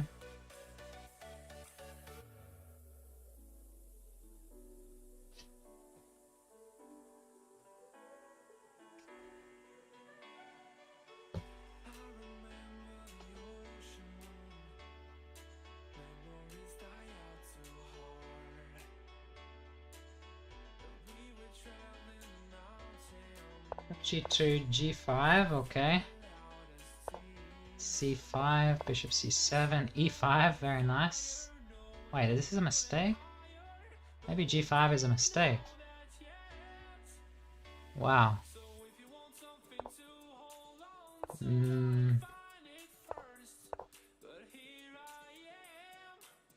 Wow. Yeah, g5 looked a bit strange, right? Opening the bishop. d5 immediately, then there's e5, but after this move, now there's no e5 because of the fork. Wow, black's in trouble. Wait, was this the game? Okay, so now black has to defend a bit, right? Poor Zach, one little mistake. Wait, it's not a mistake? Wait, what? Okay, black's completely winning.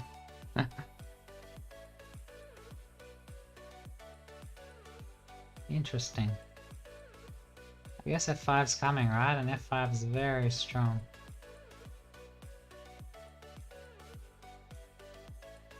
At some point in the future, I mean. Or maybe even g4 and just squeeze white on the dark squares.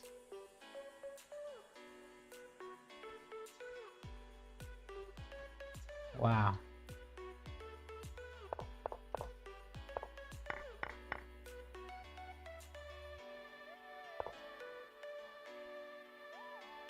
Well played, Zach. Very well played. I would have fallen for that for sure.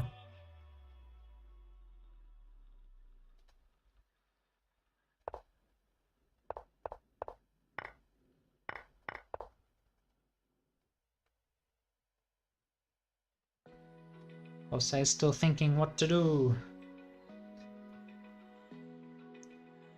I'll be back in 1 minute. How do I put that on the screen?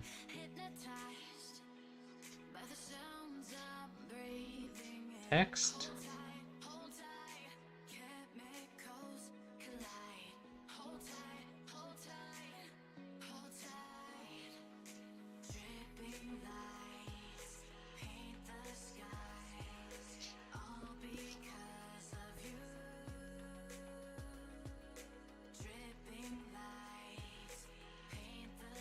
Whoa.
Okay.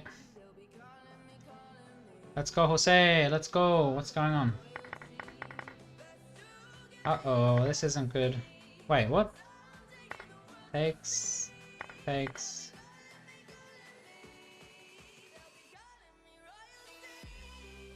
Sort of like a transposition, right?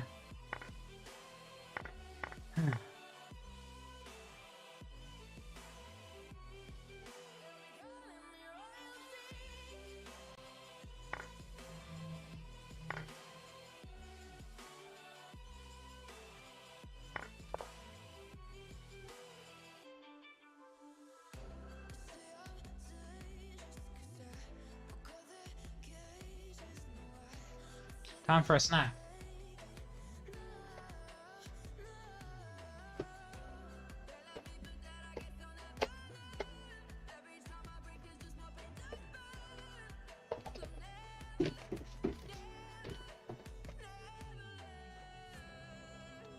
Crunchy nuts and honey. Oats and honey, I mean. So this was a very nice game from White. I wonder.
Let's go, David, the Australian.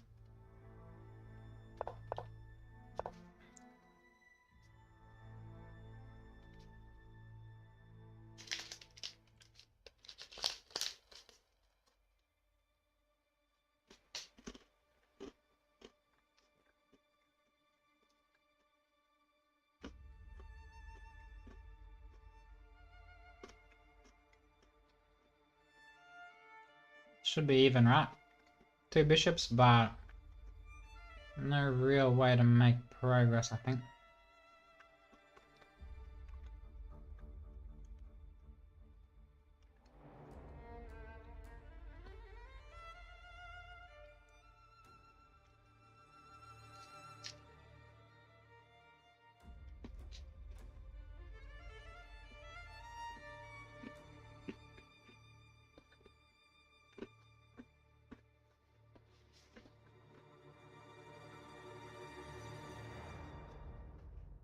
Sorry, just finishing a snack. Okay. So Jose's lost a pawn.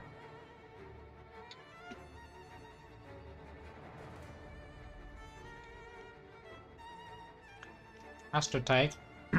Don't know why he's thinking so much.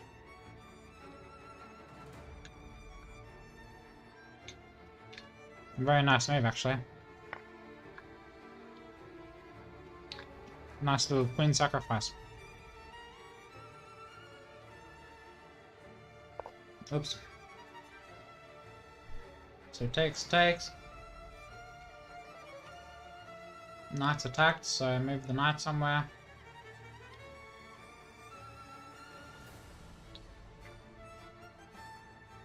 That was very chewy. Okay, and then black is basically up a pawn. Is up a pawn. Engine says -2. Tough, but you never know. Wait, is this pawn falling as well?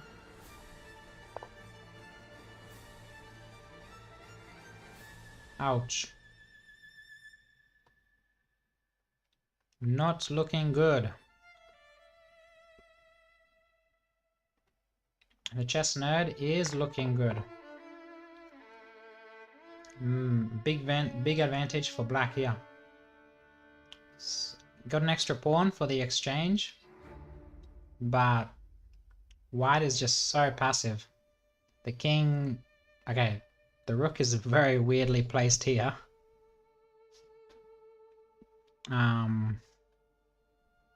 White can't make progress. Like, rooks are only better than bishops if they have an open column, right? An open file. And here they don't have any open files, and the only semi-open files don't lead anywhere, which means that the rooks aren't stronger than the bishops, which means that black's just up a pawn, right? If the rook isn't stronger than the bishop, definitely not this rook, then black's just up a pawn. They can start pushing. Better structure as well. White's got this weakness that black could potentially target.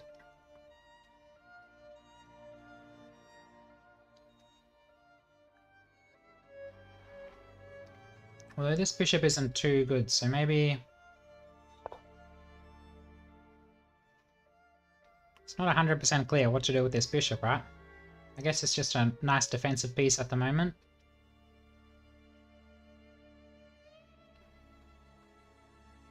Let's have a quick look at a wonder.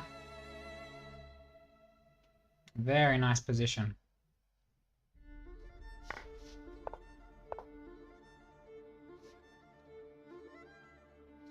Black still hasn't castled. So if white takes here, what happens?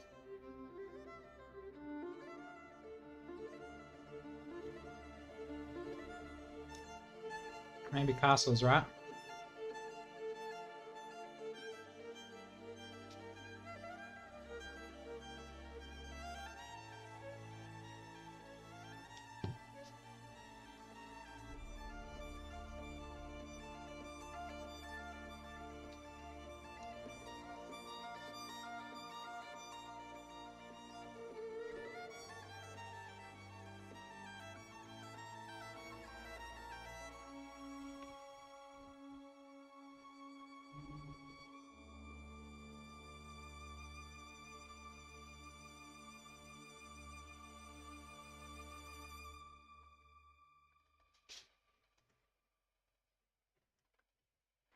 Any games finished? Nope.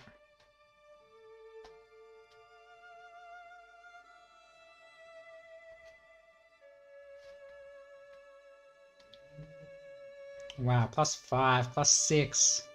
Incredible to be up, have such a big advantage against a 2500 Grandmaster in only 17 moves. Very impressive from a wonder, right?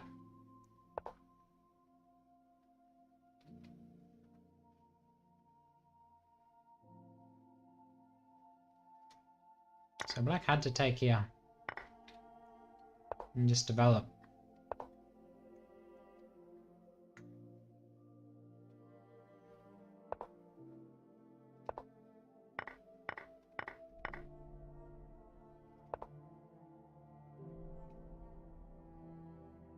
D4 was necessary.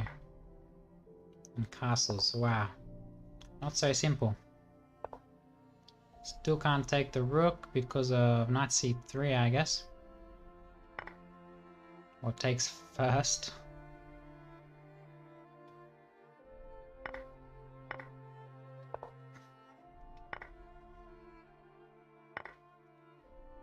Wow. Board 1 was a draw. This theory. Yeah, they just traded everything.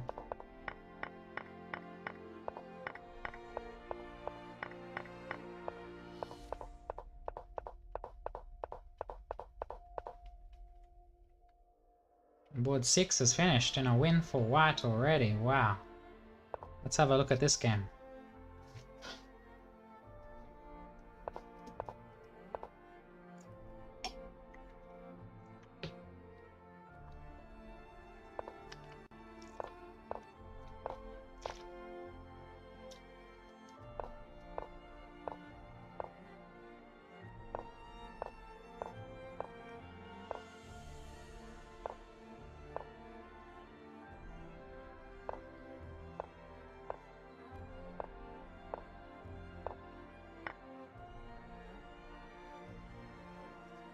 What?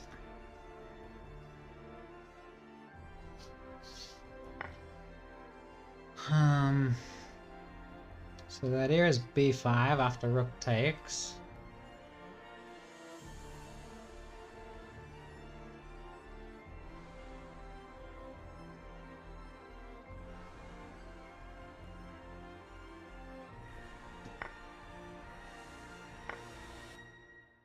Wait, so it's just a sacrifice?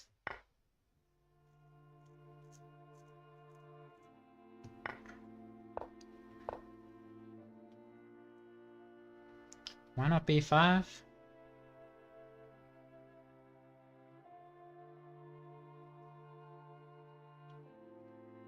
Ah, not c5 maybe.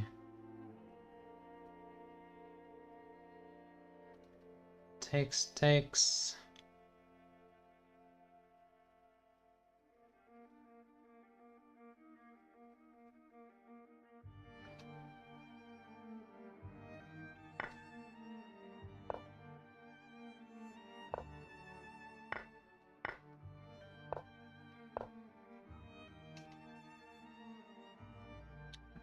Rook b4 even better.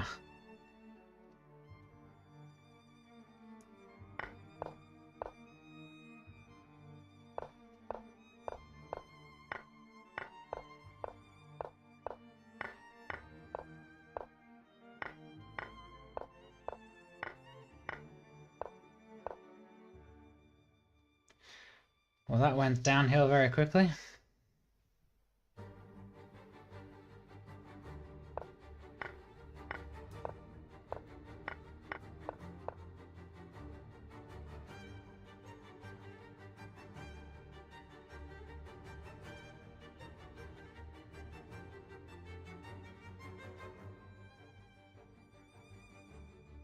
We'll say surviving.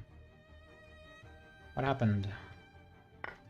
Takes, queen e7, knight f6, queen back, queen a3. Huh.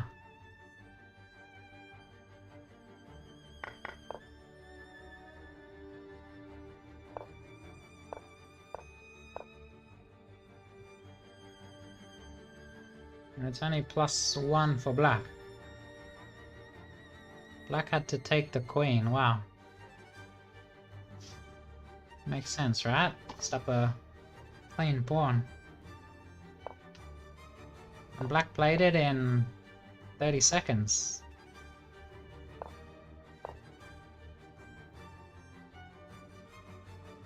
Jose's down to 12 minutes though. It's gonna be tricky to defend this with so little time.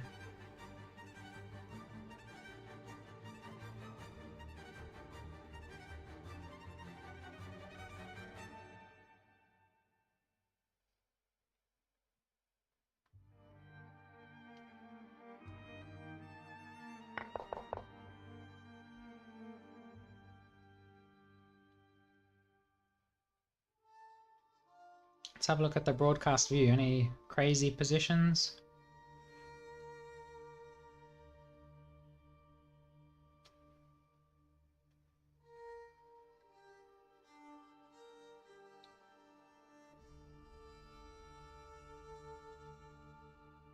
What is going on here? Black just castles?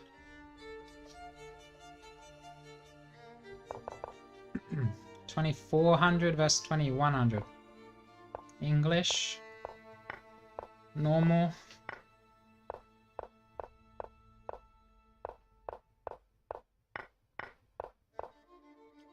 D4, okay. Takes, queen d3, b4, knight a4, e5, knight takes, queen c2.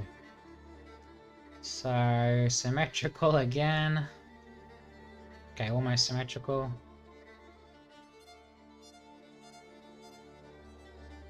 Black castles, maybe there's bishop g5, slightly annoying. Well, then knight e4, right? Attacking the bishop. Bishop e3.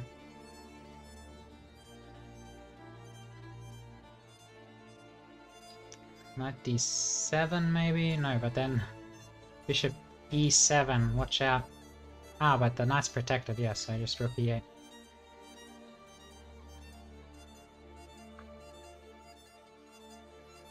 I think this will be pretty close. Okay, apparently it's really bad for black. It's incredible, just for not having castled. But only winning if you play bishop e3, so why is it so good for white? Let's have a look. Bishop e3, let's say...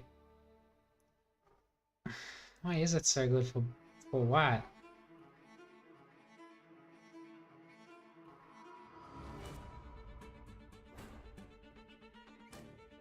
So apparently bishop e3 is +4. But if knight e6, what's the winning combination? Queen takes c7, knight takes c7. Ah, maybe we just win the pawn. I was thinking bishop c5, but then they can defend the pawn. Or then we attack it again. Yeah, that's probably bad. Is there any other move here? I guess this is the same thing.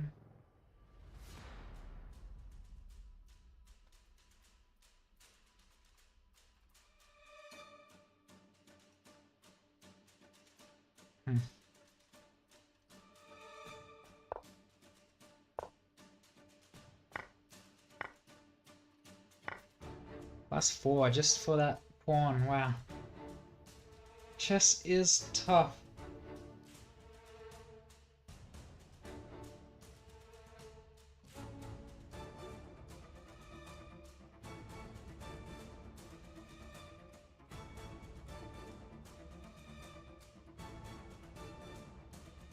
James Canty still thinking.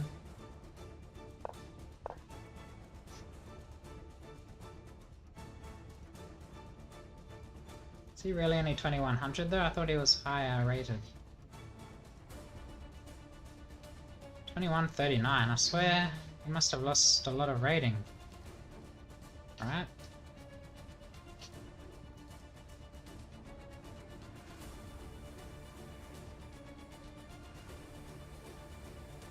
So he was 2250, wow.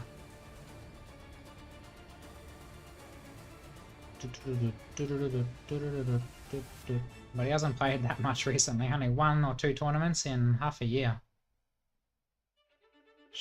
Two Charlotte tournaments. Ouch, and he lost to 1700. Those losses hurt a lot.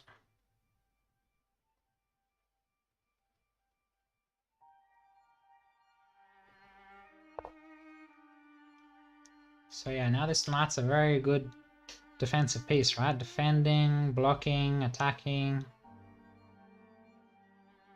Looking much better for Jose.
So as you can see, a4 is strong. Just completely blocking the b6 pawn.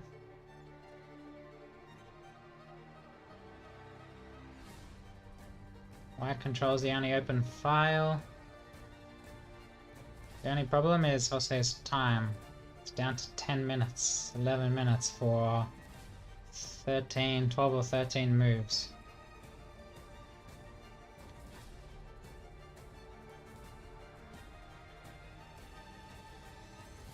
And black had to trade queens here and activate.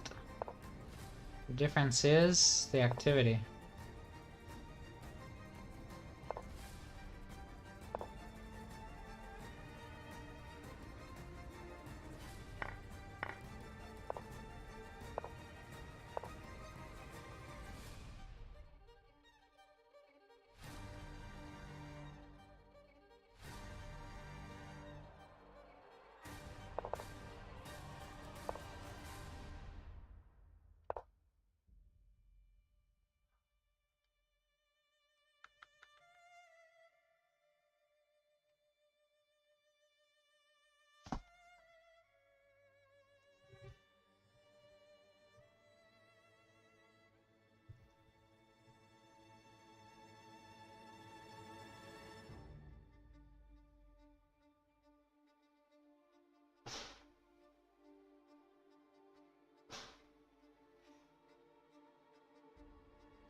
So we'll say surviving.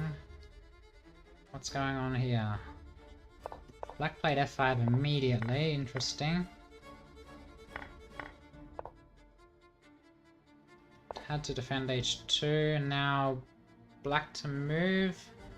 So they're still up just 1 pawn for the exchange. 5 pawns against 4. But the bishops.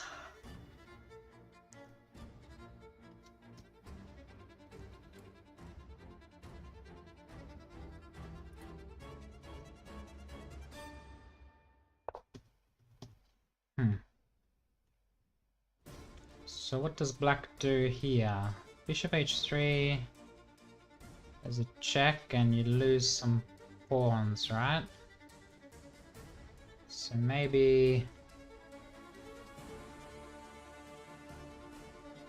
rook h7 first. And white probably wants to push the pawn, or maybe not.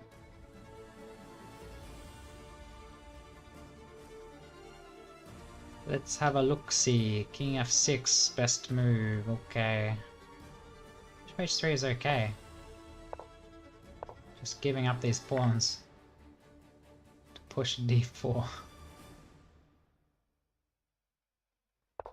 Crazy, crazy. Check. Wow.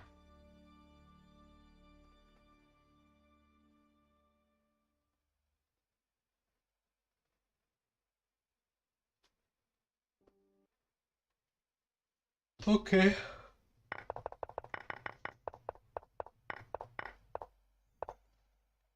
Refresh.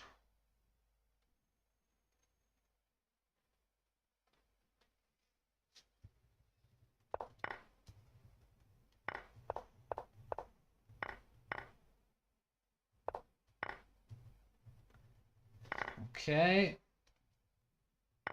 Takes a2, takes f7. Wonder playing very strong, using his opponent's clock as an important factor. So even material, but white's king much safer. Actually, this is a checkmate threat. So has to play queen here maybe, but then there's rook a1. And then taking on a7. So probably rook d7. But that allows bishop g4. Wow. Ouch. So they just lost. Knight a6. Knight a6. But then rook a1, and you're gonna take the knight. Rook a1. Sack the bishop. Take the knight, threatening checkmate. Wow.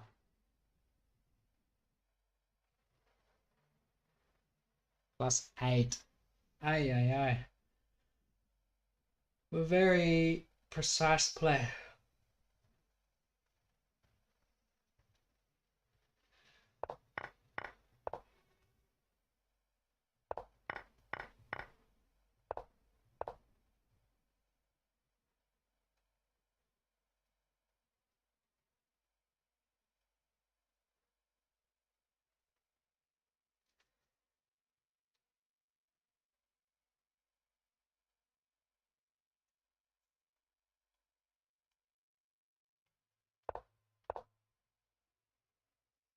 Also, I played fast. Still got 10 minutes.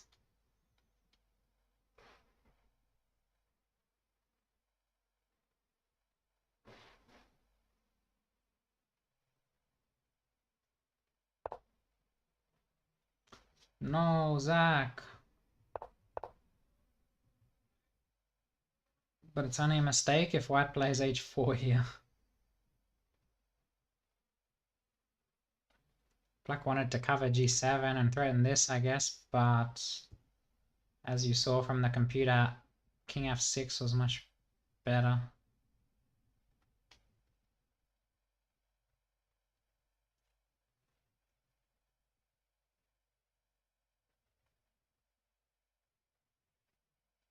Time for some puzzles, I think.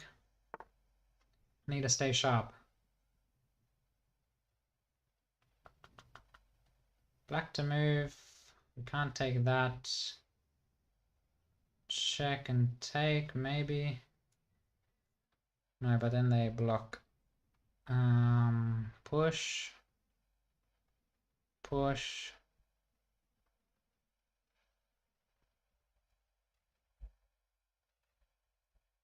But then we can take queen, king here. Should be okay, right?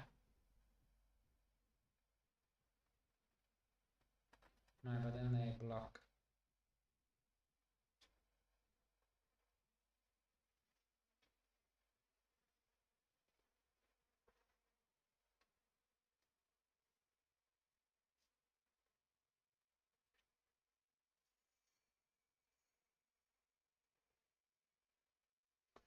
So I think it's this.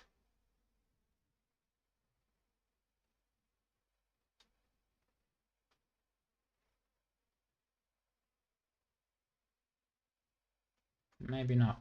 What am I missing?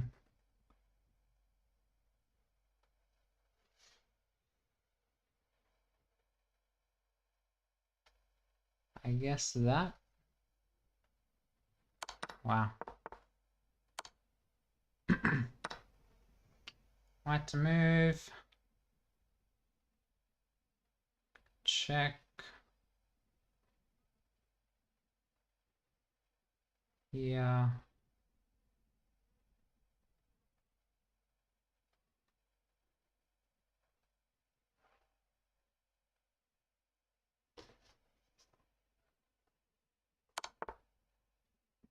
That's covered, so it has to be here. Fork, I guess.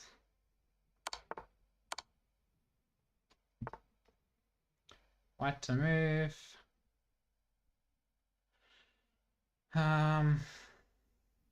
Where do I want the queen? A6, B5.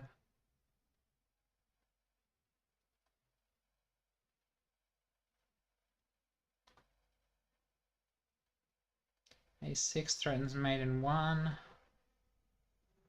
And the only way to stop it is with the queen, but then this threatens mate in 1 on A7, and there's no way to defend A7.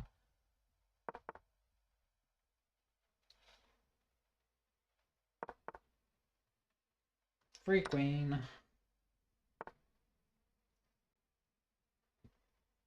White to move. Check. Or check. They are sort of threatening perpetual, so check F6 I don't like because of the perpetual.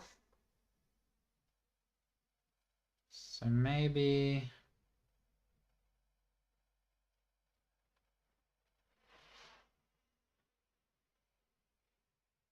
that's the same, isn't it?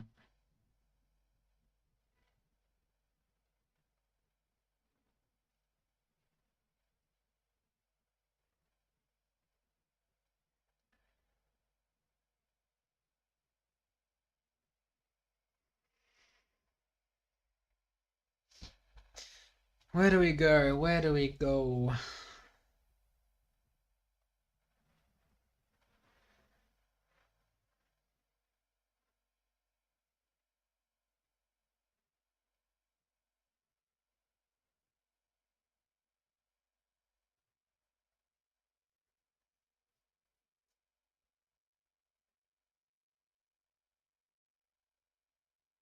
Why is this so tricky?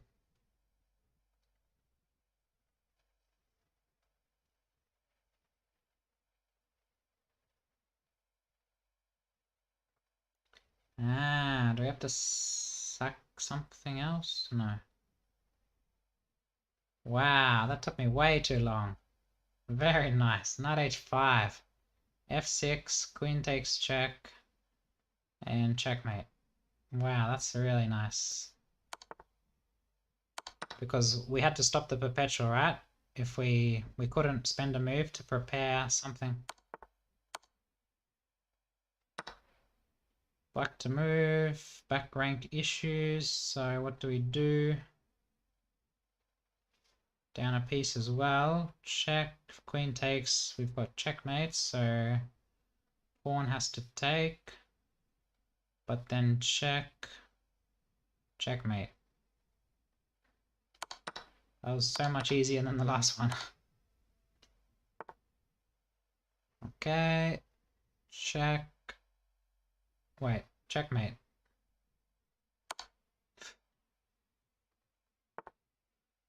En passant. What? Okay, I'm noticing this, so I think we just take this, I guess. Attack the queen and threaten bishop h4. Wait, is that good enough though? What if I just move the queen?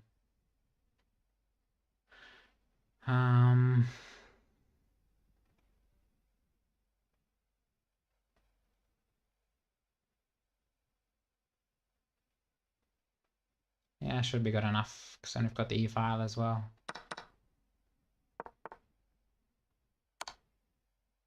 One more, then back to the games. Okay, this would be checkmate if it wasn't for the bishop. So can we block the bishop and attack it at the same time? Looks good.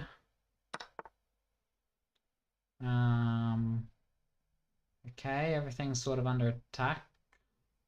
So I guess we have to defend the bishop. Oh, this move actually. Wow, that's a nice move. So queen takes, rook g4. And otherwise, we just write material, right? Here we still go rook g4. That's nice, I think. Complicated, that position. Wow. Rook h4 is probably much more simple, right?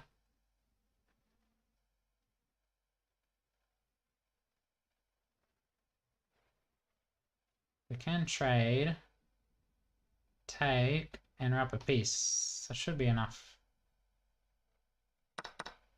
Okay. What was wrong with rook h4? Let's have a quick look.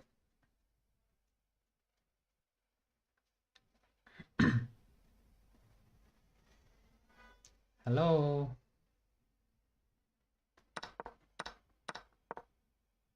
Rook h4, queen g3. And if we trade, what's the... Ah, they attack both pieces. Wow. That's crazy. Both pieces under attack. Okay, back to the games. Let's get the music back. Wait, this isn't copyright free. Hopefully that didn't play before.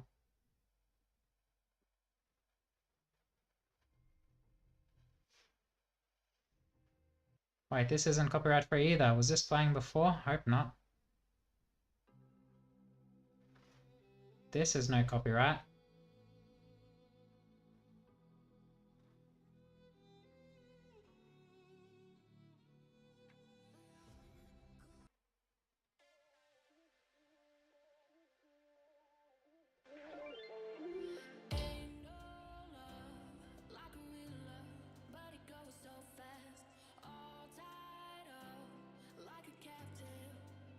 Still thinking, wow.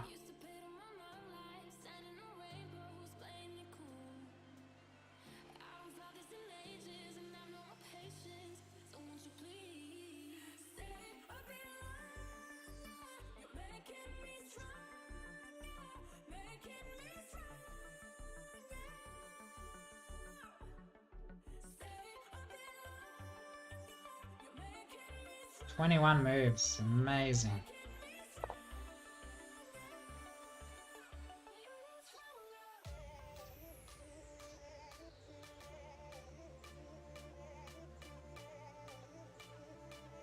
He's still only increasing 1 point of rating. Chess is tough. Undefeated, 3 draws, gaining 1 point. Wow.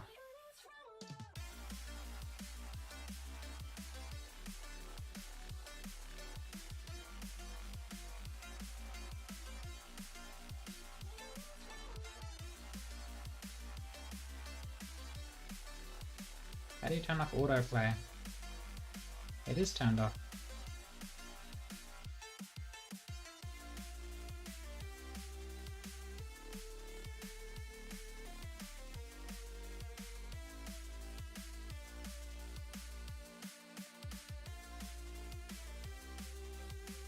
Uh-oh. May have accidentally played some copyrighted music.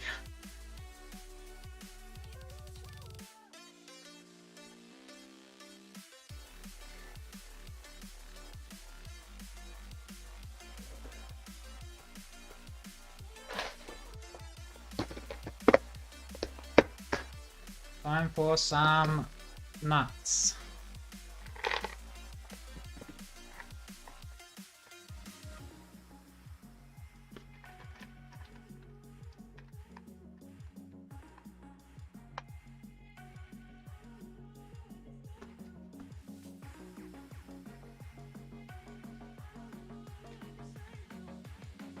No, Zach, what happened?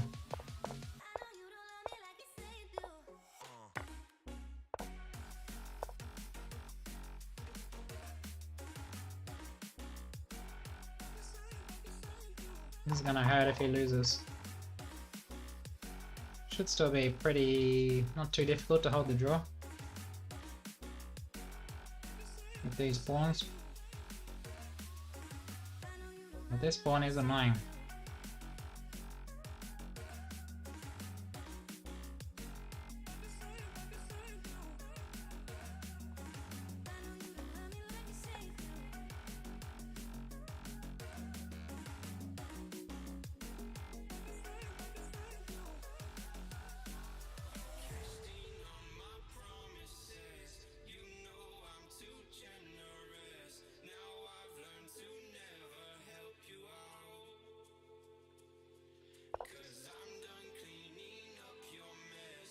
Nine minutes for Jose.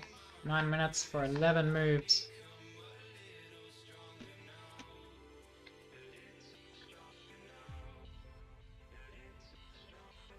Board 4 was already a result.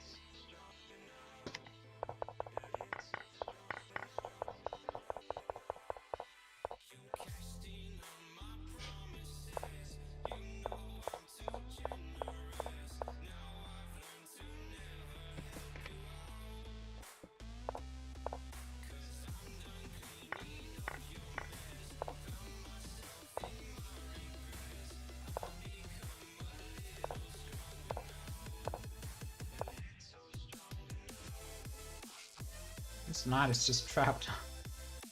Crazy.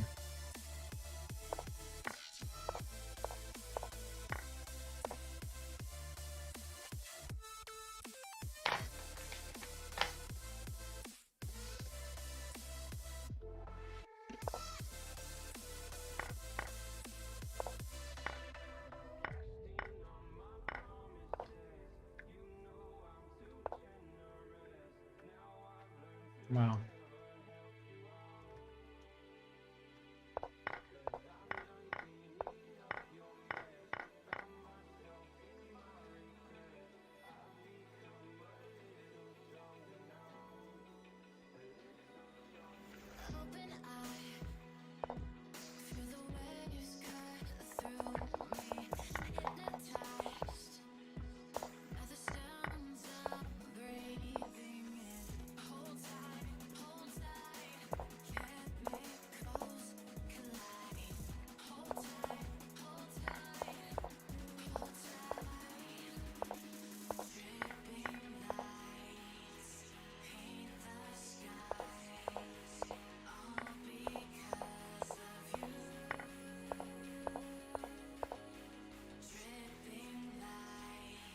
Wow, that's very nice. Black takes.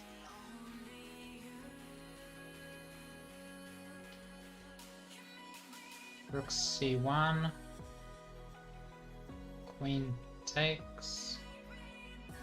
And c6 falls in the end, right? Something like that.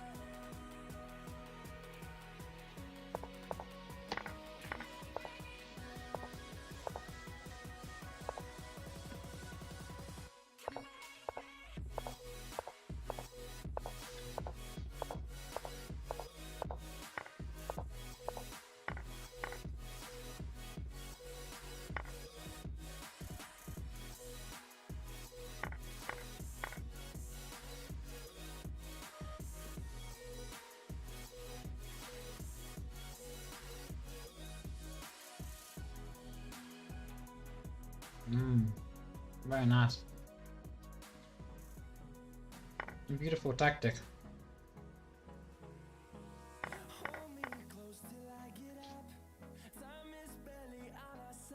How does black survive? Black's up the exchange, but probably have to lose the exchange back.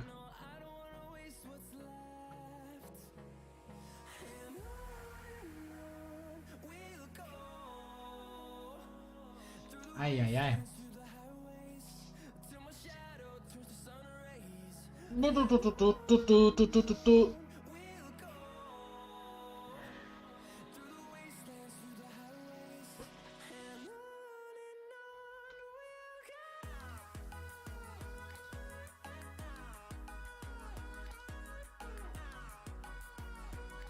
Okay, rook CC8.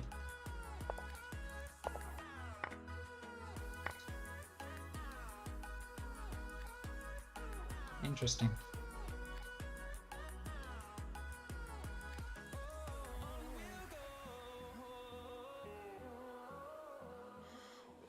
Let's go, José. Keep on keeping on.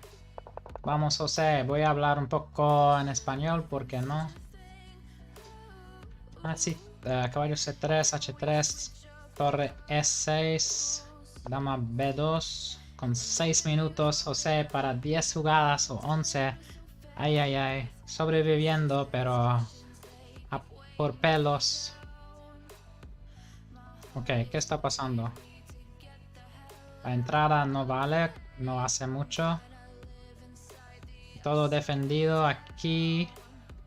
Esto defendido. Atacado, defendido. Es un poco difícil progresar con negras, ¿no?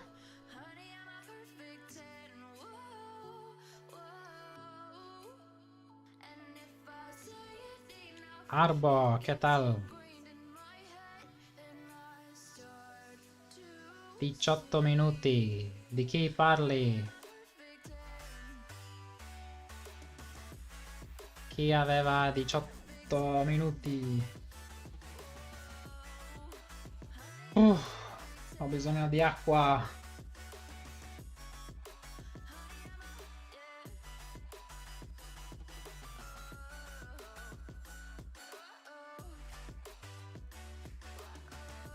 Chess Nerd, che tal? Che peccato. Aveva tanto vantaggio il Chess Nerd, è un youtuber, però ha perso quasi tutto il vantaggio, perché ha lasciato che il bianco si liberi con le torri.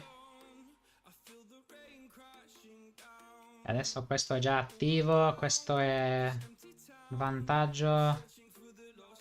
Non sono ben coordinati i pezzi, no? I pezzi neri. Mentre che prima, fino a qua, abbastanza vantaggio qua. Solo dovevo giocare re F6 per evitare torre G7. E molto vantaggio, perché la torre non entra. Re F6 controlla qua, qua, qua, qua, qua, qua.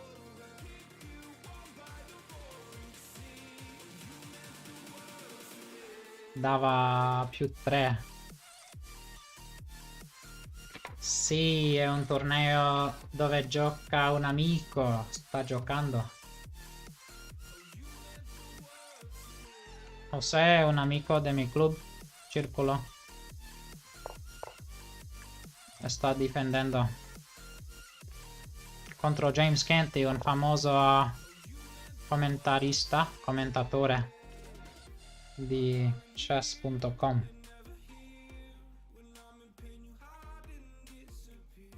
Donna B3, donna... aspetta.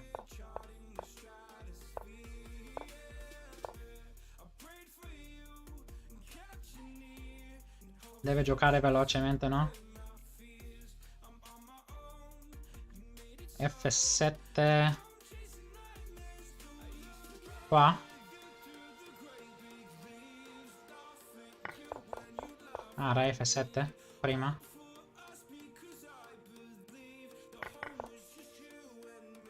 Sì. Però di solito verso il centro è meglio, no?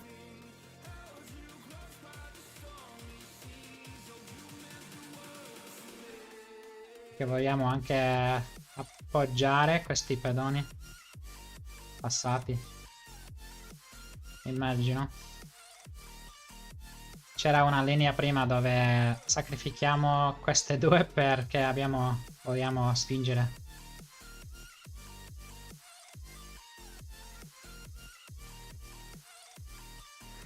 Donna C4 bloccando tutto.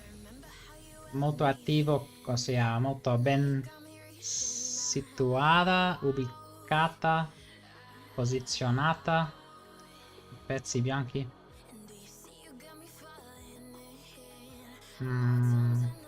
Quindi pedoni in più, però non facile progredire qua per signore James Canty, questo youtuber qua, o commentarista, maestro Fide.